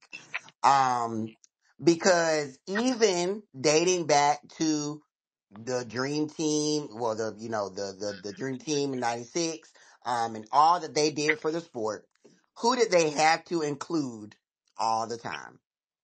Rebecca Lobo. Mid, mediocre, below average, um, beautiful gowns, wonderful rhythms, Reese's Pieces. Always had to be attached to the conversation to validate how talented all the other black women were in the league. And then let's keep moving down the line. mm-hmm. After that, that left a vacuum for players like Lisa Leslie to have their dominant years in the W. But who else needed to be the counterpart in order to validate Lisa? Lauren Jackson. Let's Exactly. move on down the line. We got our Maya Moore. We got our Cappy Pondexter. Who else needed to be around to validate that talent? Sue Bird, Diana Taurasi. Then we go even further. We got our Candace Parker. Who needed to be around to validate Candace Parker? Diana Taurasi. Then we go a little bit further. Brianna Stewart shows up. Who needs to be there to validate or compete against the original power, the original point forward? Brianna Stewart. Then who comes next? Asia Wilson. Who does Asia have to be compared with for the first 7 years of her career and being told that she will never be like Brianna Stewart? Then we skip that. Who shows up? Sabrina Ionescu. Mm, Who does she drown out all the noise for? Ryan Howard. Who shows up next? Aaliyah Boston. Who shows up next? Caitlin Clark. There has never been a time and a space where black women can be authentically, literally the fucking best players in the W and be celebrated as that and given their full flowers. Who has the most championships in WNBA history? Rebecca Brunson. And Who God, is the mhm. current reigning Finals MVP? Has been on a tear for 2 consecutive years, hooping out of her goddamn mind. Asia Wilson. Who is the reigning Rookie of the Year that the world is treating like goddamn the other Antetokounmpo brother? Aaliyah Stop Boston. it. Like there is never like there is not space for that. There is not space for that. And so when there's not space for that, their lives, their legacies, their stories are always only going to be brought up in comparison or to be the antithesis of a white woman. When it's all said and done, unless Asia goes out and breaks the titles record, or unless she does something astronomical, her career will always be looked at in the vacuum of Brianna Stewart. No matter no matter the fact that for the last 3 years she has had Stewie's number. No Hmm. matter the fact that since they lost to the Seattle Storm, who were a super team in the bubble, she has busted that woman's ass. No matter the fact that she is literally the face of hoops, but she can't be the face of hoops because she's a black woman and we gotta shine Caitlyn around like the new dog, like the new golden retriever. So no, there is no space for that. Even when Juju gets here, Juju's gonna have to deal with the shadow of Sabrina and Caitlyn. Even when Malaysia gets here, Malaysia's gonna have to deal with the shadow of those two white women. And then Hmm. as much as, we like Paige, she's still a white woman. So she's gonna benefit from the privilege of whiteness. Now, fortunately, she tries and does a good job of turning that light back over to black women, but that's not gonna stop them from shining the light. Facts.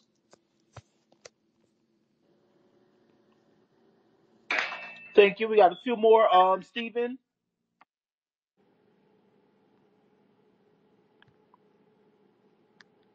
are you there, Stephen? Steven. He ain't come up. I guess it didn't. Okay. Reba, we holding you for last because you're gonna close us out. Okay, so give us just a little bit, Reba. Alora. Alora. Name was Allura. Um, Dr. Heavenly's daughter. Can y'all can y'all hear That's me? from my Married to Medicine girls. Can y'all hear me? Yes. Yeah. Hey, Okay. Steven. Hi, friends. Question. So I'm sure today a lot of people saw the interaction that Stephen A. Smith, I think the A stands for ass, and Shannon Sharp had with Andrea and Chine. So one of my questions is like how how do we change that? Like, how do we like? Because I don't think it's as simple as. And Reba made a point today that I agreed with, but it was a little bit challenging. Like, it should be as simple as like those women just need to stop going on his shows. But like, Bingo. there could be consequences for them for not going on those shows.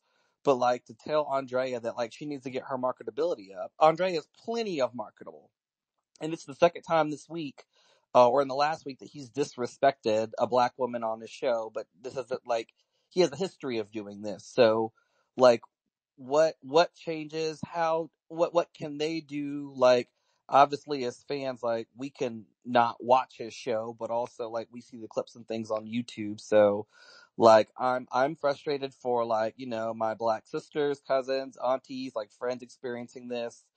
It's really frustrating that like he gets to get up there and say these things, and I don't know if there are any repercussions for him doing that. So like what happens? What can be done? They need to stop going. I agree because he clearly trying to paint the black woman as the angry black. Just because he can be the angry black man, it don't every black woman want to be an angry black woman. That's not a title that they look to take on. So uh, I think I think you just gotta be willing to lose some for it. Like, and I mean, that ain't everybody tea. So you either gonna go and you gonna deal with that, or and think, okay, well I could change his mind. I'm gonna sit here and smile, and I'm gonna get my point in every once in a while. Or you gonna say I'm not going, and you just gotta be willing to. Shit, you just got to be willing to deal with the repercussions. It's either or. Period. Yeah, because he really did show his true intentions, only bringing up marketability and money and all this other stuff. He just showed greed. So I just be like, clearly I ain't. You just got to be able to bite the bullet and lose some money behind it. Lose some money, lose some opportunities behind it. I mean, hey, Because Stephen A is like, he is a pawn. Like, I mean, he is now a show pony for that network. He's done all the ass kissing. He is basically the Black Holly Rowe, just with oh brother. cultural references. Like, I mean, he can do and say whatever he wants. He's put in his time. He's risen his way up from the trenches. And he basically told Andrea today what he had to do in order to get to where he is. And he basically told her, if you want to be where I am, do this. And she said respectfully, no. So he's going to continue to disrespect. He's going to continue to put himself in positions to be looked at, as the person that has the key. If you want to be anybody in this space at ESPN, you got to go through me.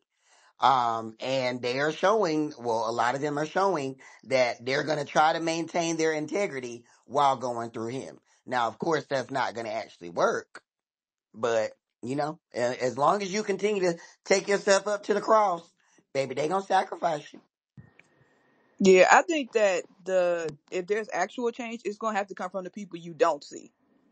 And those are producers and executives behind the scene who are WNBA and ESPN adjacent in that conversation. They're going to have to go and say, hey, what the hell are y'all doing? That's a conversation that absolutely needs to have before they renegotiate a new broadcast deal.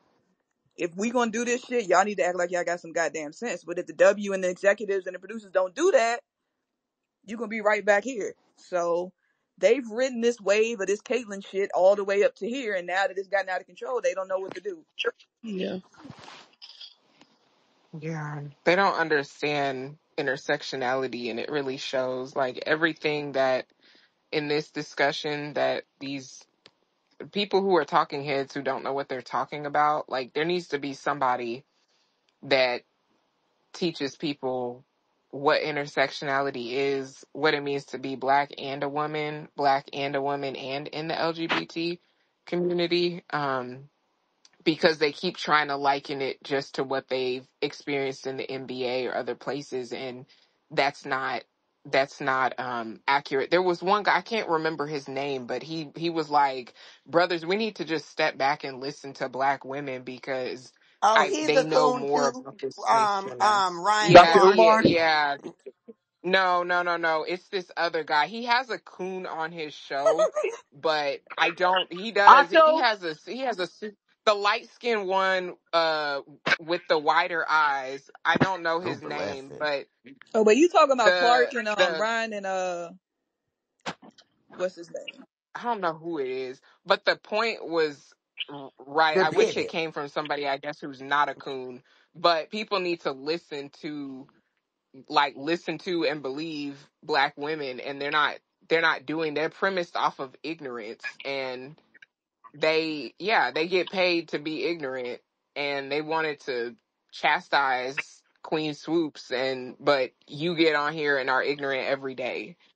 You bask in it, you benefit off of it, and you're disrespecting your own women. Like, that isn't, and you're ignoring their humanity. You really, straight black men really don't know, on average, don't really know how to fully humanize a black woman. And that's being underscored in all of this. And let me also say, I find it extremely interesting the people that engage in these conversations with Gilbert, because how can on the one end you be upset at Stephen A. and say, he's doing da da da da da, but then you allow your clients or your friends or your people to go on that show? Because what's the difference?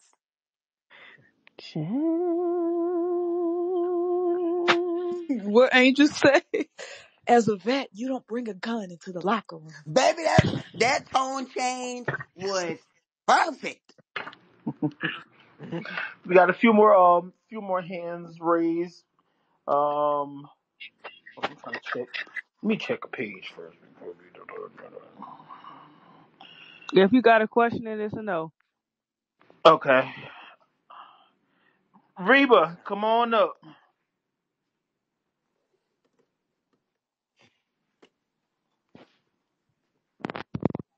Search.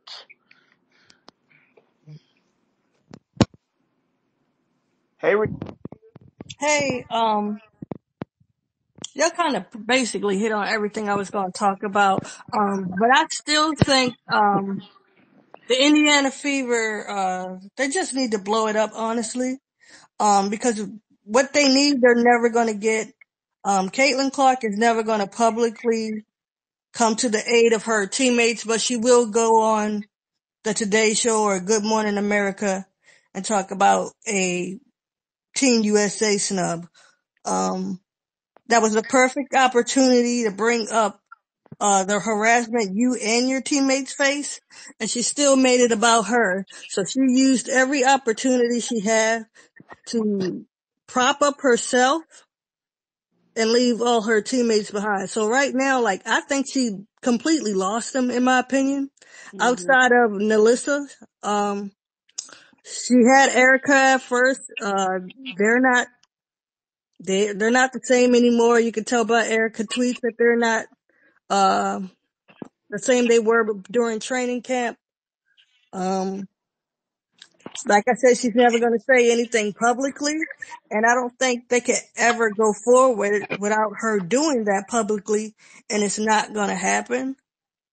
Um, so honestly, I think they just need to blow it up because they don't trust her. So, But then who want to be with that? Don't know. Yeah. This league I is not. mean, nobody wants to be with her, Exactly. but Nope.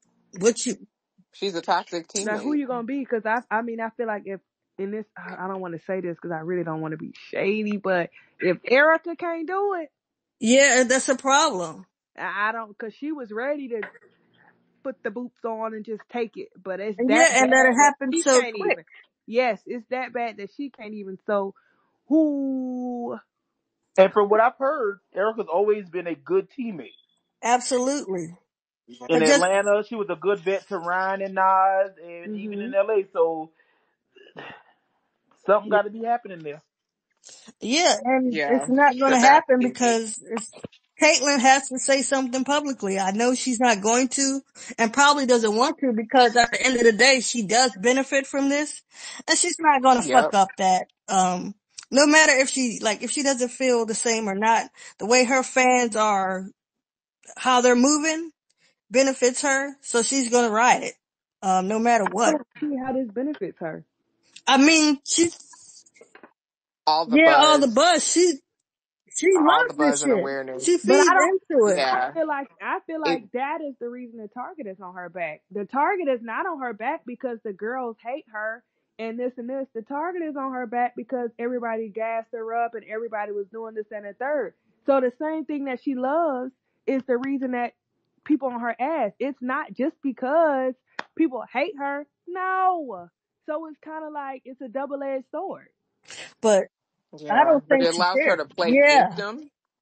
It allows her to play victim, and to me she has an air of just like narcissism to yeah. her in that regard, initiating physical contact with Kennedy and then playing saying, oh, that's not a basketball play, or there's a whole She did the montage of same you thing with not doing Victoria basketball plays. Vivian's too. She ran into Victoria Oh Vivian's yeah. and then barked in her face and then, got scared Yeah. when Victoria Vivian said, I beat your fucking ass. Yeah, I knew she was trash when there was a play. I think I tweeted it before. There was a play when she was at Iowa. Hannah Stokey got hurt like right in front of her as they were. She looked at her quick and she just continued to inbound the ball to Yeah. get up the floor to go on to the next play. And I was like, that that's a different level. But when you pretend like you got hit when you initiated being physical because you were pissed that you got beat, I think it was Nebraska or Ohio It State, one might of have been those, Ohio Ohio State. State. Yeah, like and then I didn't see her. She might have been there, but I didn't see her on the boat for Grace Berger's birthday. And if I'm the point guard, I wanna make sure that I'm in that photo or at least on the photo cred part. But that's also a very, very bad look because you have time to go do your shoots. You have time to do all this other stuff and talk. But you could do what Angel Reese has done. You could do what Paige has done. You could do what Coach Staley's done. You could shine a light on other people, and that's not going to take away from you. If Right. anything, that'll help boost you, that'll help grow the league. Because what I really would love to see is just a different, like what you guys on the committee do, it's shining a spotlight on all these other players who frankly are better players than her. They deserve, like what Fee has done, what all these other players are doing. That's who should be getting the spotlight. But when you're a black woman or black and LGBTQ, you can be 50 times better and still get crumbs. Like that's part of the issue. And last thing I'll say on this is a lot of these like black men that are caping, and a lot of people, corn fans in general, are just very illiterate and they can't read and comprehend.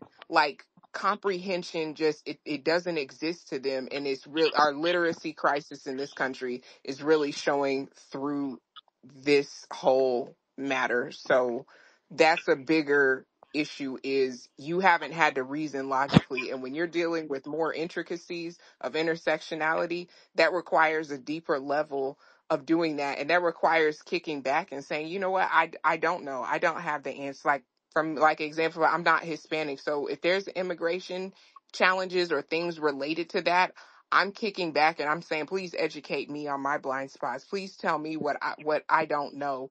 And that takes vulnerability, and that's the type of thing that they need to be doing. We got a And couple more also, one questions. Hold more on right thing. quick. We got Alora. Did you ever get a chance to speak? I'm not sure if you came off mute. No, I didn't.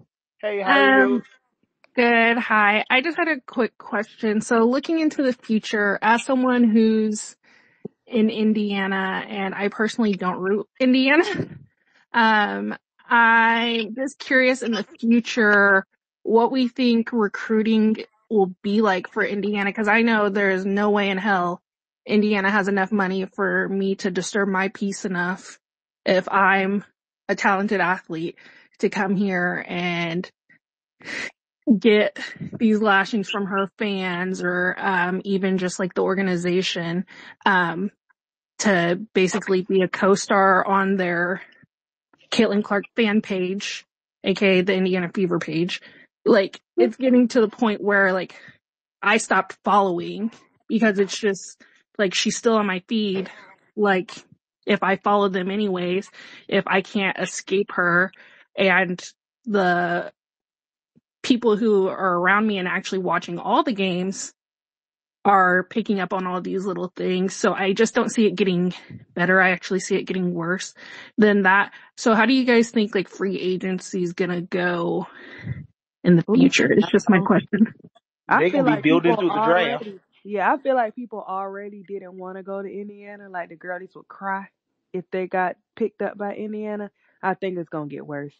I think you're gonna have to get people by come hell or high water. Like, just because, and even if they share the same values, don't nobody want to be under no light. Like, don't nobody want to deal with all of that. That's just not fun. Like, it doesn't look like anybody's having fun now. Don't nobody want to deal with that. So I think it's they gonna they gonna have some issues. I think they're gonna go international.